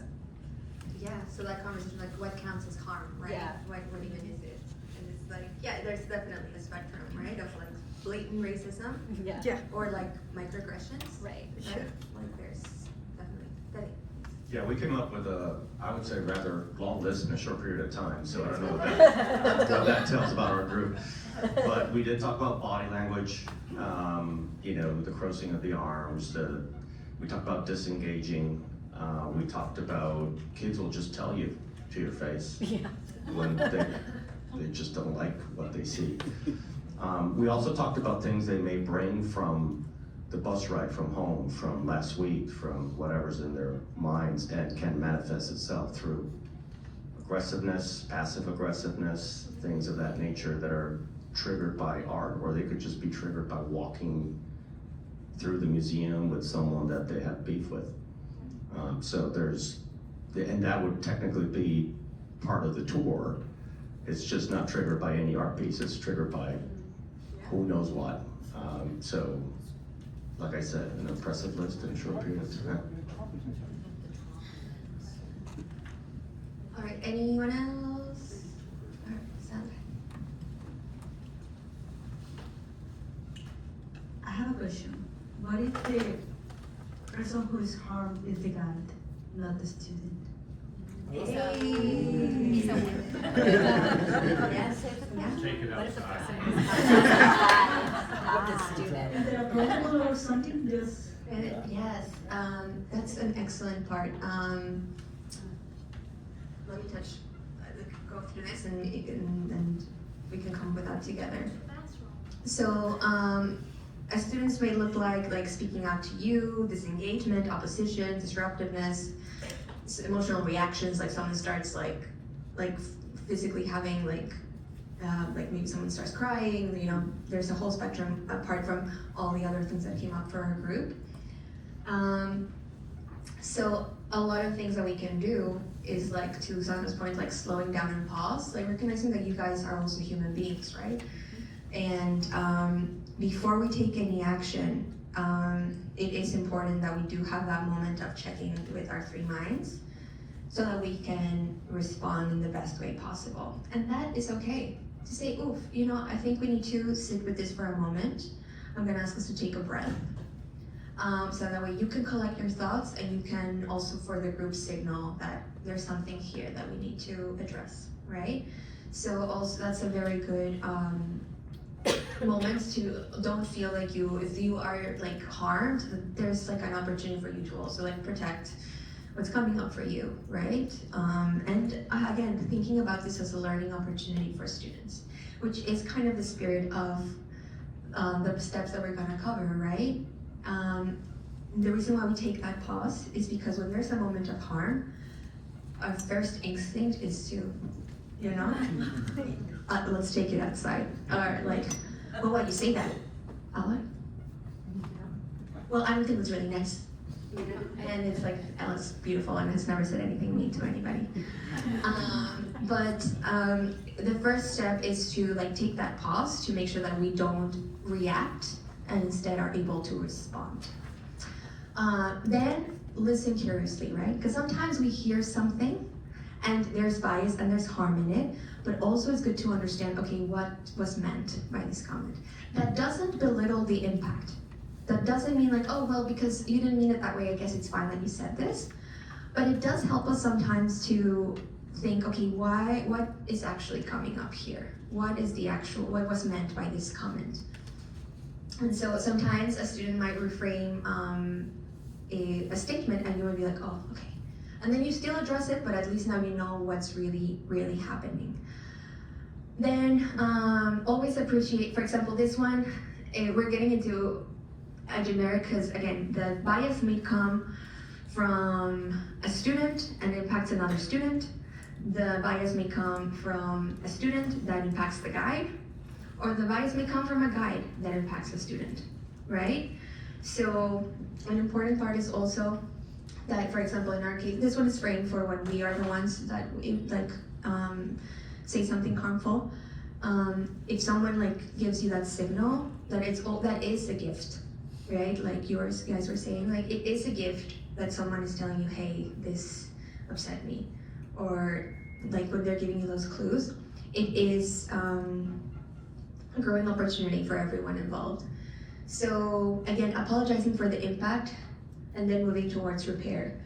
And we'll have some language for that. But something that's very important is oftentimes, and Javier, you were touching upon this earlier, what I do, that I'm doing it for myself versus what I'm doing for the person that is impacted, right? Because if I just go like, Betsy, oh my God, I'm so sorry that I did this to you, but I didn't mean it that way, but oh my God, Betsy, like I really hope that you can forgive me, and I know that's so bad, Betsy. And actually, I haven't taken the seminary on how to talk to people, and I've been really doing that at work. I really wanted to know, Betsy, what's Betsy gonna do? No, Daniela, it's okay. I know, and now it's her labor to try to make me feel better. And that's not what we want to do. Sorry, Betsy, that's very intense. Right? So it is like, what we don't want to do is then overly apologize. And now what I'm trying to do is have the other person have that responsibility of comfort me. That's not the impact, right?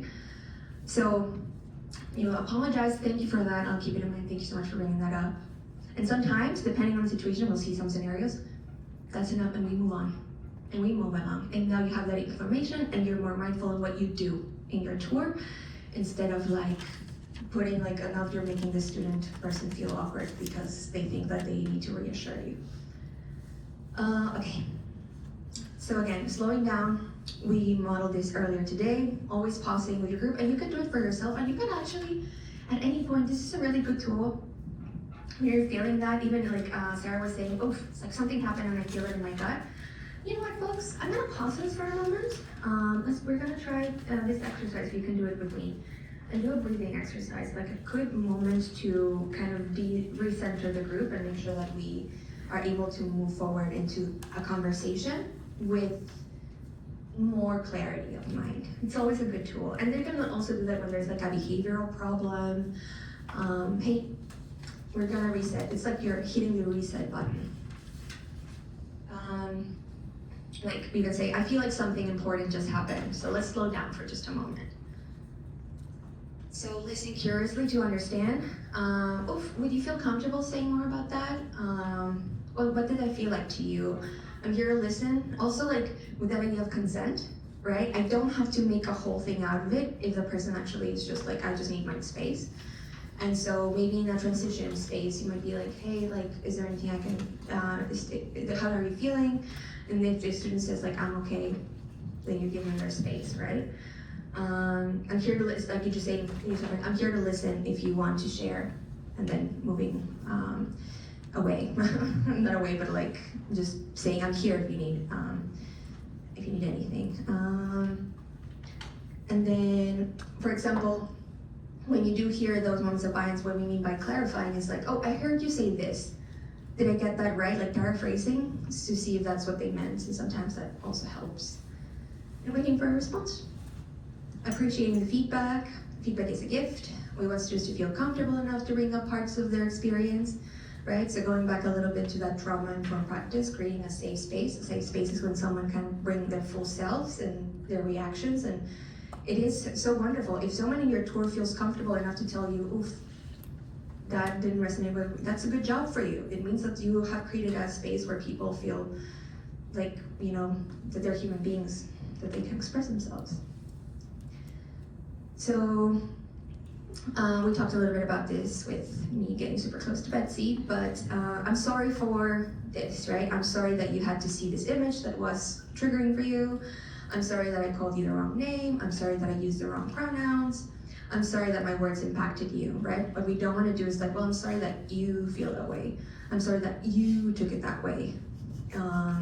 right? It's more like, what is it that I did what are we really apologizing? If we're apologizing, what are we apologizing for?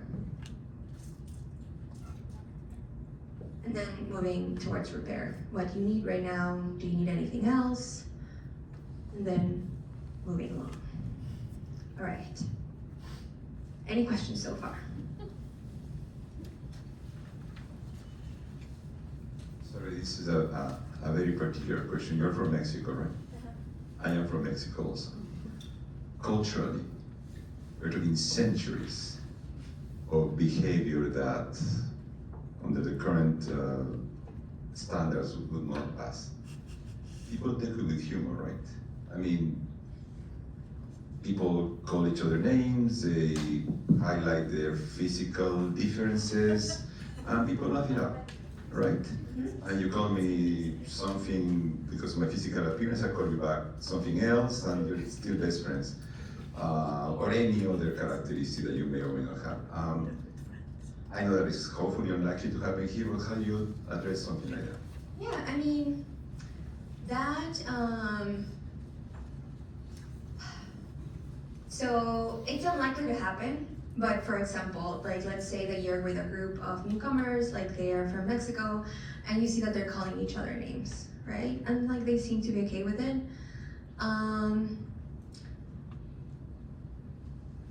I honestly, I think I would talk about the artwork. I'm not here to police their behavior, but maybe I would use that opportunity to bring up how we use correct language when referring to people within an artwork, and maybe I don't know, I would have to think more about that. What I would say is a lot of those names are still based on very racist stereotypes, and I try to discourage them with my students as much as possible. I grew up with people will call me chocorrol, like chocolate, and no, that's not okay. Even though it's meant to be ha ha ha, it's actually it's racist. And so there's no, I honestly I have not encountered it in tours. I don't know, Daniel, you have any I do. is there some also framing on how you would, if you've encountered some of that in the gallery? No, I'm asking, sorry, because, for example, it could also refer to the art. Yeah. Anything we look at a sculpture or a painting or somebody with some physical characteristic that they be like, look at this. Yes, and that's actually one of our scenarios. I've had instances of students pulling out their eyes and giggling when we're looking at Japanese art. That is a moment of harm, and we address it, right? 100%. Okay, sorry then. Yeah, no, that's okay. I was just gonna make a more sort of step back a little bit general comment that the way a group engages is also reflective of what's going on in a particular school or school culture or with that teacher. And sometimes even the teacher or the chaperones may not see it as offensive because they're used to the kids calling each other names, or that it's okay. And so that becomes a really difficult moment because for you or for me, it may feel really not appropriate, right? And so that becomes really tricky. Just to give an example, Javier, your lines and how I know I've addressed it with young people. My Black and Latino boys like to call each other the N-word. And this has been a 45-year conversation with telling them, I know you're saying it to each other because you're bros, and that's your thing. But other people are in the space hearing it, and it may cause harm to them, and I've had many experiences where there was harm, and another student came forward to say, that was really uncomfortable, and then, to have to bring of course, we don't have that kind of time, right? But I think that there are moments that are really egregious, and that I would feel comfortable to say, in this space, I want us to really be mindful, around how we use language. Language and art are really important. I would say something, right? Because to say nothing would mean that I'm assuming that it's okay with everybody in my group and even to passers-by who might hear that kind of comment and say, really? And come away with a wrong impression about what our school tour guide's doing with a bunch of kids, you know, like they just said something really, you know, awful and it, you know. So it's really tricky territory, really tricky.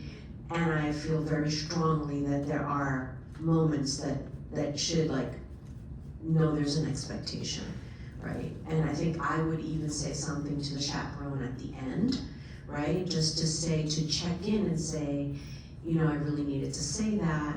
I hope you understood where I'm coming from. Maybe it's a conversation to have back at school, you know? But we don't know what is allowed or not allowed in the culture of any particular school community.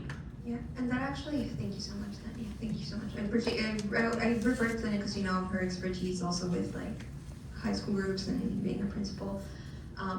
And so we made a contact. But it is something that actually happened for a tour last year as well. It was right at the end of the tour, and 2 Latina girls were giggling and kind of bullying one of the students who was black and telling you, are you gonna eat watermelon? And that was like right after the guide was just leaving, right? So what the guide did was like, you know, it was like literally like the students were like on their way out. The guide let me know, and I contacted the school to just let them know that this happened, right? So that there can be like that follow-up, right? So yeah, there's a reason why we're having this training, right? It doesn't happen often, but it happens. Okay. So again, like slowing down to pause, listening with curiosity, and when you're responding, there's like a whole set of tools that you can use, right? Some strategies. So, as you might have seen already, sometimes all you have to do when there's someone to harm is use your BTS plus your information sharing skills and paraphrase and share some additional context. And sometimes that's enough, you know, to address some of that harm. So for example, when we're talking about in Egypt about the mummies, I'm so excited about the mummies because they're scary.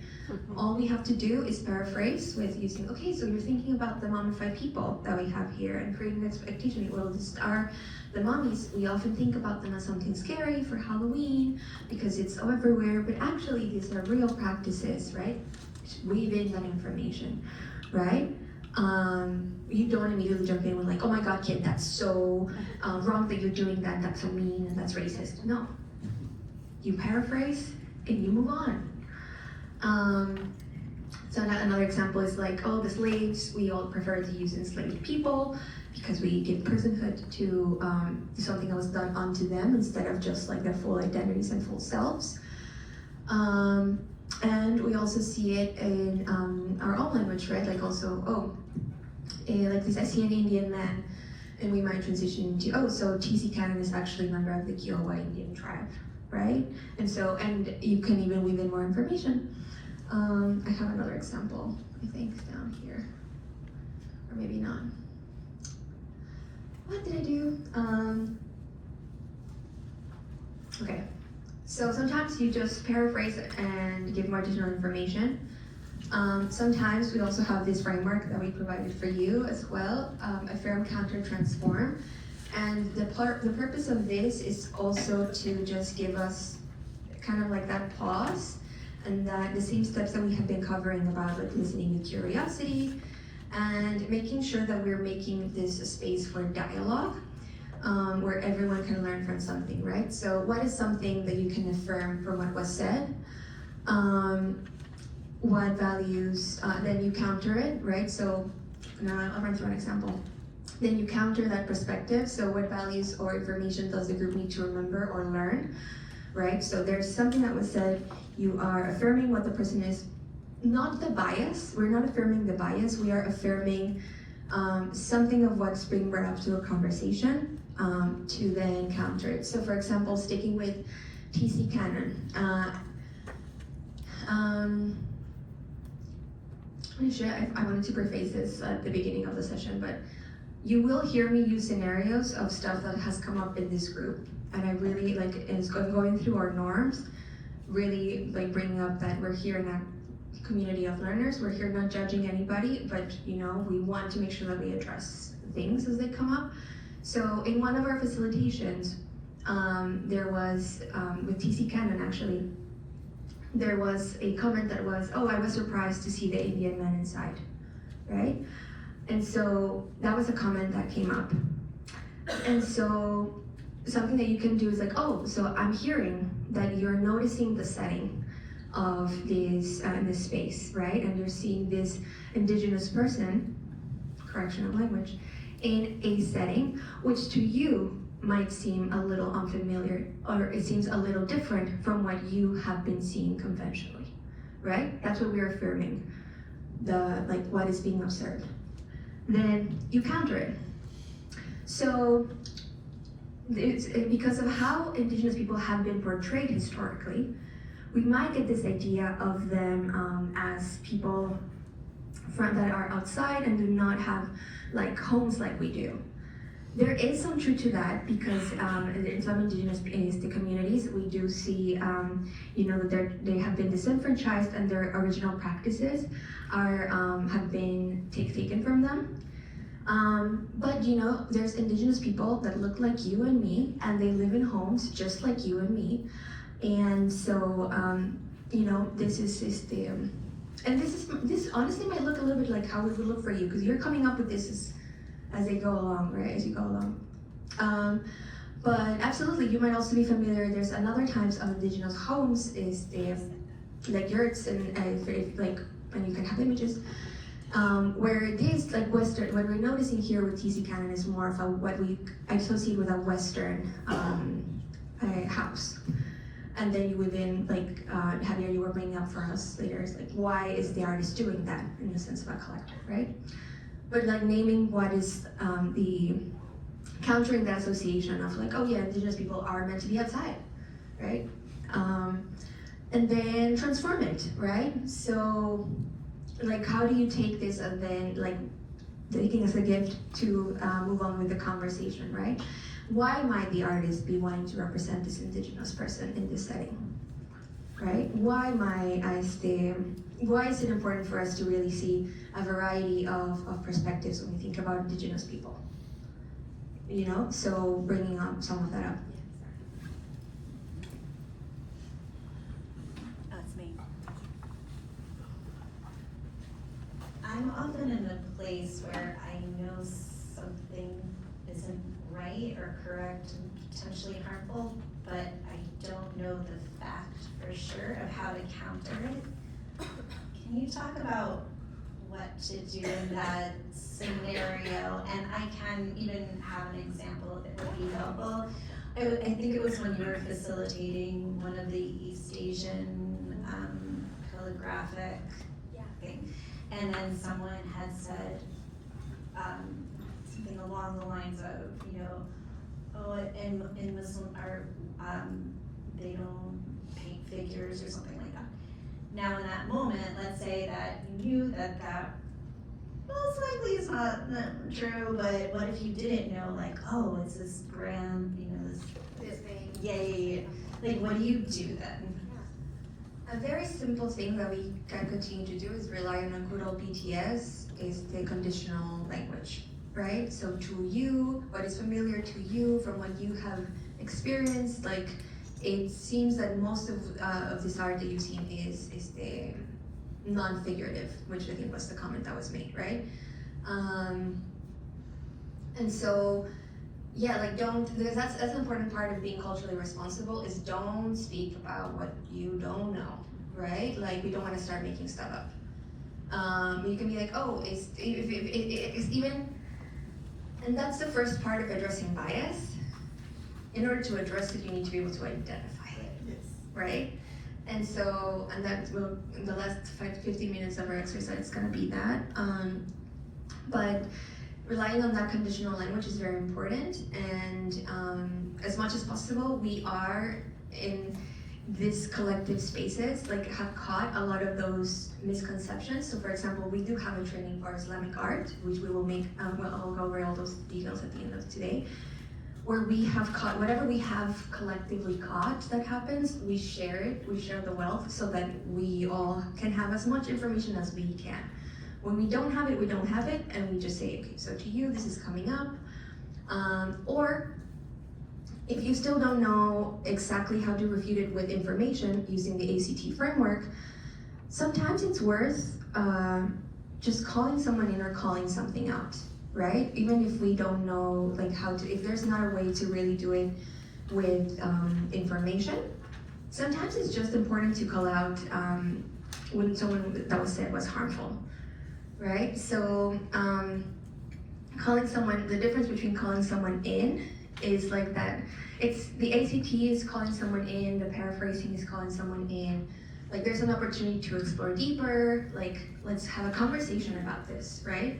Let's make sure that we are, there's that learning that can happen by us learning more information about this artist, a little bit more historical context. And when we're all together, like trying to seeking to understand more. So it is like, it's often a question, right? That you pose back to the group. Why is it important that we see Indigenous people in all sides of spaces? Or what might the artist be trying to tell us here? And calling out is, for example, going back to the example of a student pulling at their eyes and giggling in the Japanese art gallery. There's no conversation there. That is inappropriate behavior.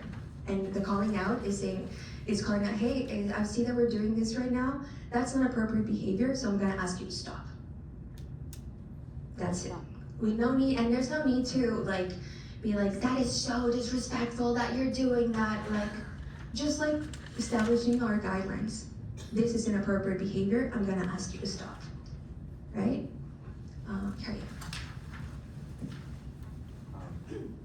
Going back to the comment you made just a little while, just a minute ago. I'm not calling you, don't hate me for that. How could you rephrase something that you said that I think could sound paternalistic?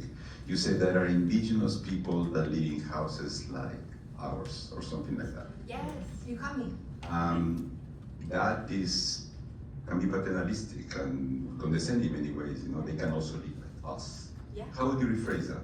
Yeah, no, that's a good call. And that's why we like. It's important to practice. I honestly, that's one that I need to practice myself. What I just did was a moment of othering. I othered. I created an us versus them dynamic. Thank you so much for catching that. And that's a good question. How would I rephrase it? Okay, so. I mean, honestly, like I don't want to keep like sounding like a broken record, but that like, so like just like these are houses that might seem familiar to some of us, like and continue to do some of that. I'll think on it a little bit more, and maybe I'll have a clearer response by later today. But also invited everybody to ponder on that question as well. How would you rephrase it? And really wanted to invite that in as well. But thank you so much. This is important. Thank you for calling me out. I think in some tribes or some people's view, actually human like create like concrete or something, just enslave themselves, and they consider to live, you know, have the sky as their roof, earth as their floor. It's a beautiful thing. So it's really, I don't know. So maybe some culture will say that's, you know, wild people or something like that, but they consider you actually enslave yourself. I'm not sure I understand. So they may not have like a building, you know, have a shelter, stuff like that. They just live in nature, you know, in caves or whatever. I mean, it would have to, if you're bringing that in, you have to bring an example. Like you had to, this culture, for example, does this, right? So you would have to like, don't imagine people, okay, there's some people who live in caves. If you're bringing that example, then you have to name the blank people from, I don't personally know, do that. But if they... I think I know some people in southern China. Okay, perfect. They may consider that way. Perfect. They just consider, you know, we get used to living the metal, concrete stuff, but it's actually not part of our nature. Yes, that perfect. So bringing that in, for example, some people, if you have that knowledge, similar to what, I mean, I didn't know that, so I wouldn't be able to bring that up, but if you know that, you're definitely able to bring that concept for students, just be very specific. This culture in Southern China, for example, this is, I believe that they have, and is the, like with indigenous people, like was one of our, is the, there's like, for example, Andre, who's our Andre Strong-Berhard, he has his indigenous home, but also he has his like Western home. You know, there's, because of this disenfranchisement, there's a whole conversation that I don't want to derail. Sorry, Sarah and then Fede, or Fede and then Sarah. You guys keep like one-upping each other. But this time it's Jean, so you really want to be one. I hear you're saying that Sarah and I are having the conversation. Yeah, everyone. In my mind. Go ahead. Yeah.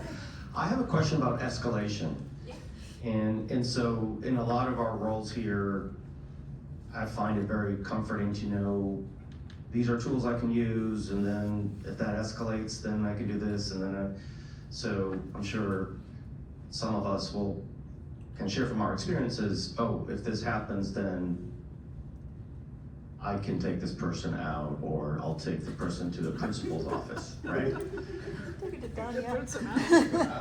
Escalation, right? So let's go with your example about the two girls giggling and pulling their eyes out, right? So you say, that's not appropriate, that's not behavior we like to see in the museum, please don't do that, and then you move on to the next object. They turn around and go, whatever, and they do it again. And then you give them a second warning. And then, yeah, sure, whatever, and then they do it a third time. When does that stop? Like, at what point, as guides, and I know that this is very unlikely, I'm just trying to make sure that I know how it ends.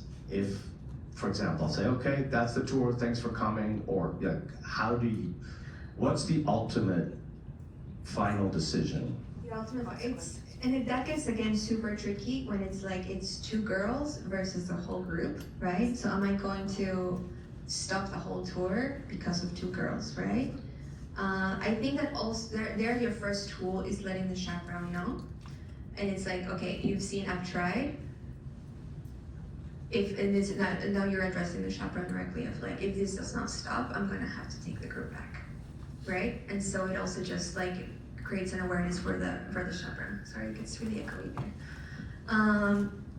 You also, I like how you framed it, Fede, that is like, strike one, strike two, strike three, that is really the moment where when you have repeated yourself, you've established expectations and they're still not paying attention to you, you've let the chaperone know, if this continues, I'm gonna have to take us back to the entrance, and that would be your next step.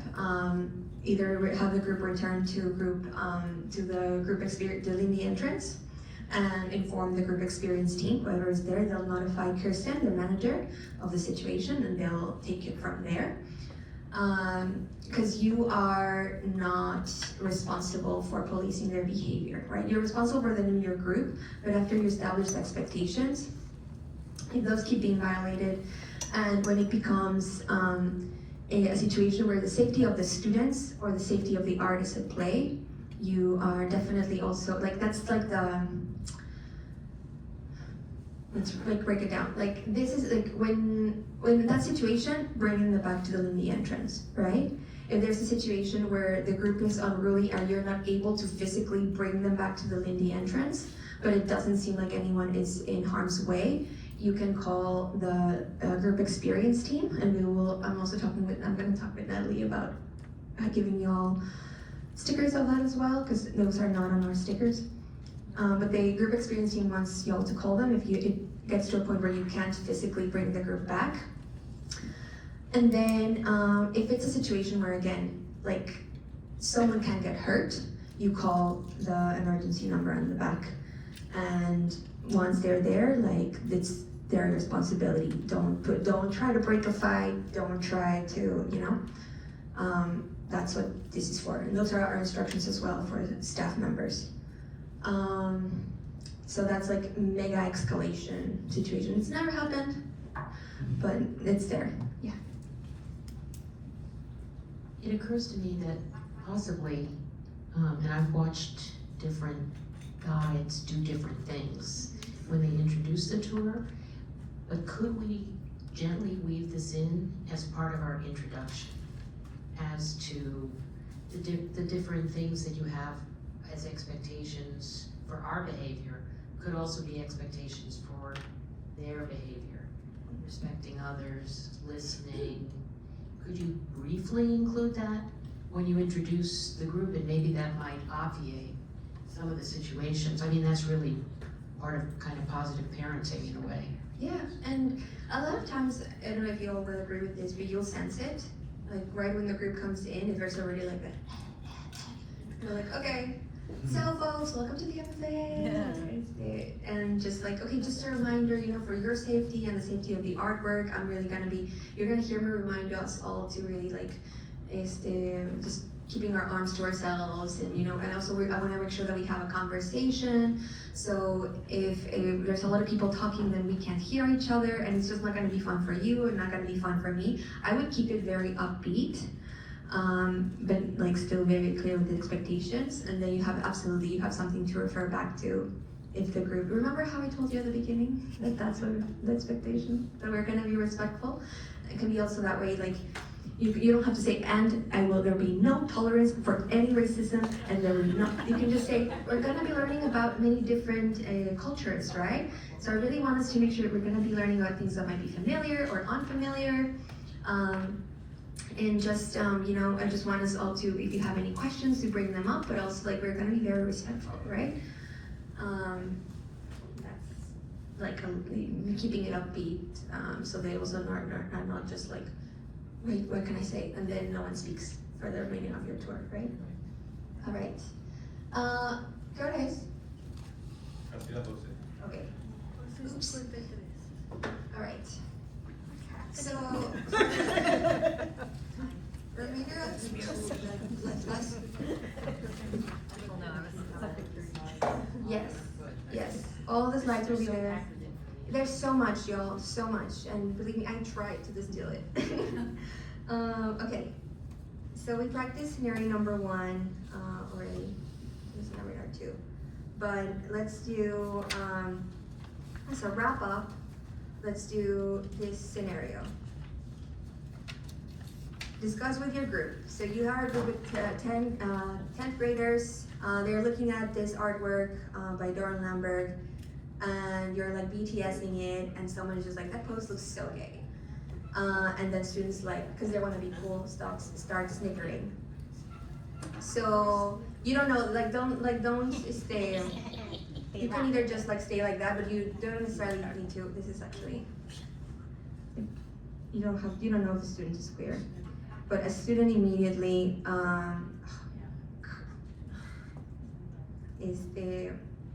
kind of withdraws and starts like acting up. So you have your handouts with some like calling in, calling out, ACT, just in your groups kind of discuss how you would approach this situation. That's great. That's the hardest time.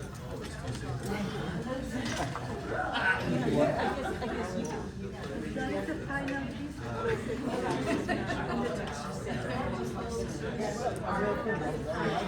has to be agree on that, right?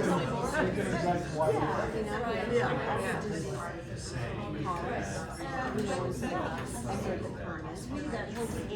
I want us to be like, that we don't think that way, like let's think about a different way to talk about that tone, because you may not be sensitive, and it may cause harm to those hearing that. I would like to try to build some awareness of You wouldn't be more. yeah, I would probably but I would also want to engage how else can we do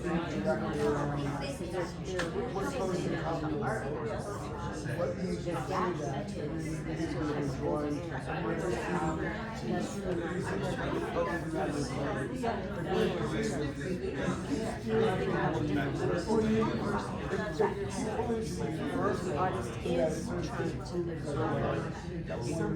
about That's like zeroing Right, that's the tricky part.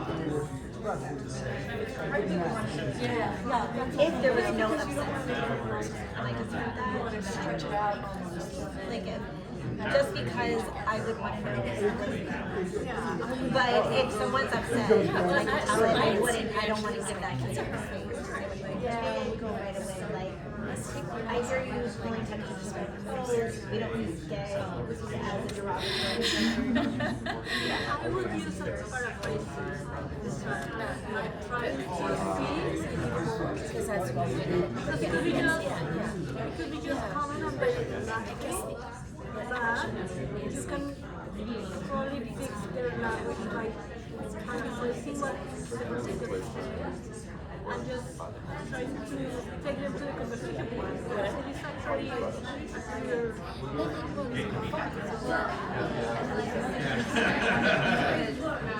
Segue someone to what about the feels intimate? I don't intimate, what about it feels intimate? I don't, but that phrase of okay is so derogatory with this age. So it's hard to, yeah. I know.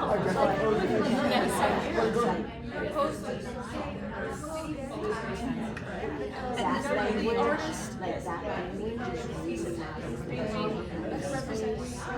Let's think about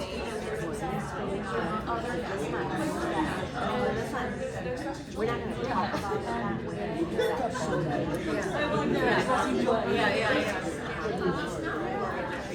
And talk about what is evoking in some different ways. What do you mean, by the pose? What about the pose is to the fact that this artist is. That's a different way of saying I am gay, I am homosexual, or I am a lesbian. It's different from oh you're so gay. Right, because it is, like, the first perspective is such, it is with teenage boys and stuff. Yeah, everything is. It is. I need to move out. I have a 20-year-old, and it's that is a very, like, so young. Yeah. Oh, yeah.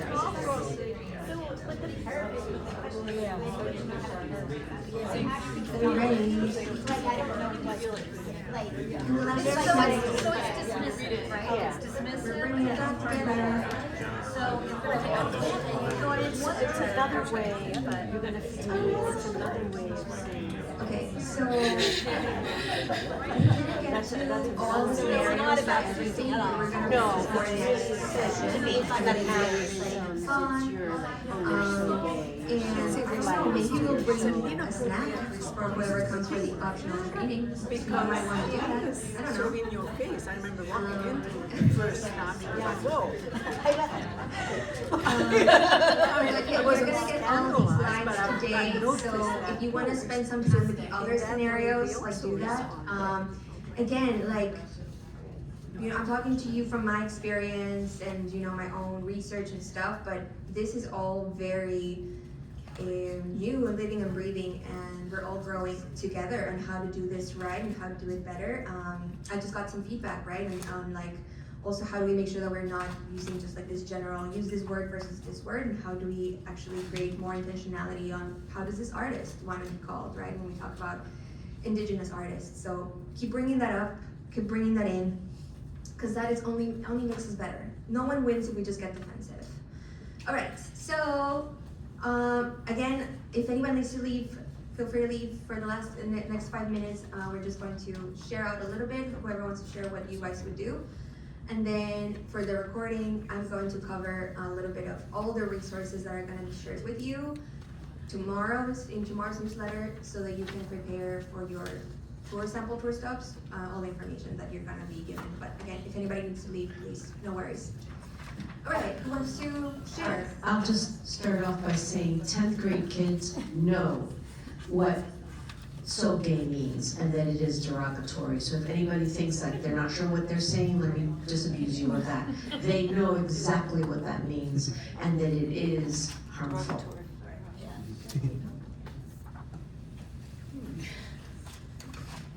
Thank you, Joan, for saying that, because my instant reaction was like, stop, that's not right, that's bad. And my group disagreed with me, but I said, oh, I'm so glad that you're disagreeing with me. And can you maybe talk about how you disagree? Full disclosure, as a Mexican gay man, my first reaction is, yes it is, and what's wrong with it? You know? That's number one. There's no point in educating them about iconography, but parenthetically, the guy on the right in jeans, color jeans and so on tube socks, that is very 1970s gay ideal semi-porn, you know? Shirtless, color jeans, tube socks, mustache, totally. But therefore my question would be like, number one, not deny that it's a gay thing. Actually, affirm, yes, you're right. It is a gay sin. And if you can do it, and this is probably my question, how can you make it into, and so what? You're not going to convince anybody that it's good, but at least bring it back to a neutral environment. You know what I mean? Like, oh, this is wonderful, it should be like that, but just like, and so, you know?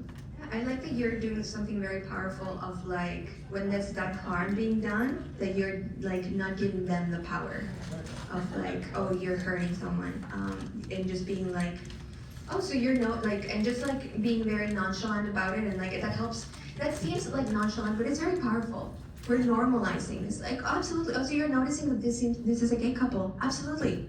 This is Doran Lambert. He's gay, and he portrays like his story, right? Like, so what you're saying, you're trying to make a whole thing out of it. I'm not going to give you the power to do that.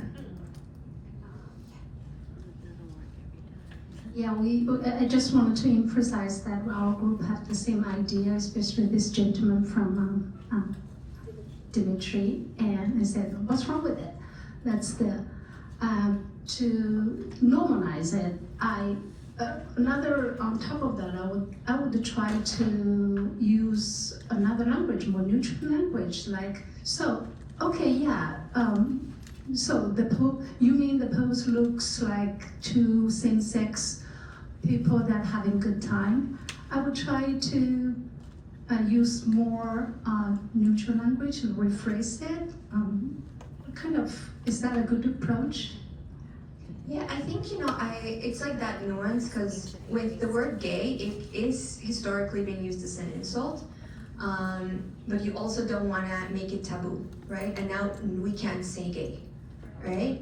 So you can use like paraphrasing language, so like, it's a homosexual couple, so we see two men, or like but I like also the idea of the approach of just like normalize the word gay, and because if it becomes taboo, then you run into the danger of getting in your head, and it's like, oh no, don't use it. I was also thinking to use the twist word, like the gay can also be happy. So I ignore the gay meaning, and I will rephrase like, are you telling us that they are very happy? That person is very happy? That can be a little happy, but you can also just be like, maybe that would also prompt like further harm. If they're really just like gonna get it, they can prompt like someone saying something more harmful, perhaps. Lisa.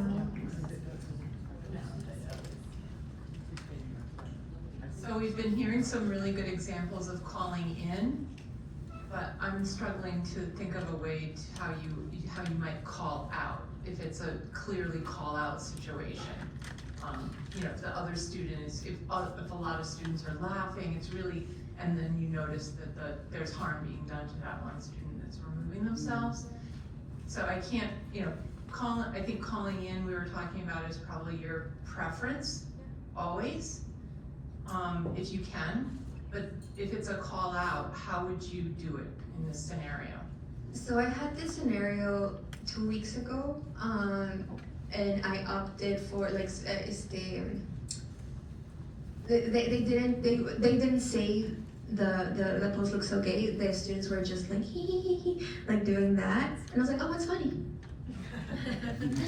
you know, and it started being like, oh, okay, so or like this, so this artist, this is what we're seeing. What do we see here? And one of the students was like, oh, I see. They weren't biased. They were just saying like, oh, I think this is like a gay couple, right? And I was like, oh yes. And then I wove information about the artist. Is the and the Snickering continues. Is like, oh, so yeah, this is Doran Lamberg. This is his identity. I'm gonna ask us to be very respectful, exactly like Monica was saying earlier. If you establish that perspective, like I told you, we're gonna be learning about artists with many different identities. And so as we're looking at this artwork, I'm gonna ask us to be just respectful, right? Of each other and of the artwork. So maybe some of that. Thank you. So, what you said earlier is that pose looks so gay. That's loaded. I mean, I think we need to recognize it's not just a slight diss.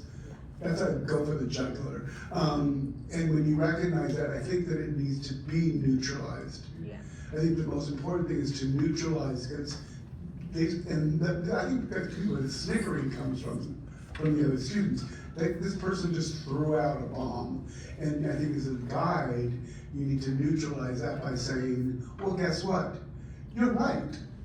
You're right, and then talk about the artist and say, so your observation is correct, and now what? So Diffuse the bomb. Diffuse the bomb. Javier, and then we'll wrap up. Well, on that basis, I think you can turn it positive in a way. Like number one, great observation, and then BTS, why do you say that? In a way, it's going to be embarrassing because now they have to explain themselves. But by doing that, they may realize what's wrong with that. You know, so okay, why do you say that it's so gay? Well, because of this. Oh, okay. The sneakering will stop because you recognize that they notice something, and now they are possession of that. Now they have to explain themselves, and in the process of explaining, they may be aware that maybe there is bias, there is whatever wrong is, and without calling them on that, which you can at any given time, you know, you normalize it, you know.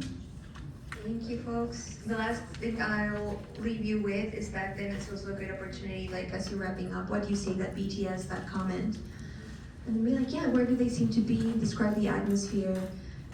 They seem to be inside and outside, and then you bring in that like awareness for them, you know, of like, yeah, like. Doran Lamberg has depicted queer couples in internal spaces as a space of safety, right? Because for many queer couples, the reality is that expressing their love outside of their home sometimes is something different. So this artwork, he's showing us that in turn, like a comfortable space at home, but also people expressing their love and their relationship in outside spaces, which is something that queer people are not, sometimes are not able to do, right? So like bringing in that, why is this important? Why am I bringing this in? All right, folks, this was a very heavy session. Thank you so much for this conversation. I'm so grateful for all the incredible comments. Be free because I want you to have a break. Just know that on your newsletter, we're gonna send you a lot of information about objects and where to access information about objects. So that's coming up with you on Wednesday. Natalie, do you have a thing? Are we Awesome. back here? Have a good break, everyone. We're gonna meet in Remus. We're gonna meet in Remus.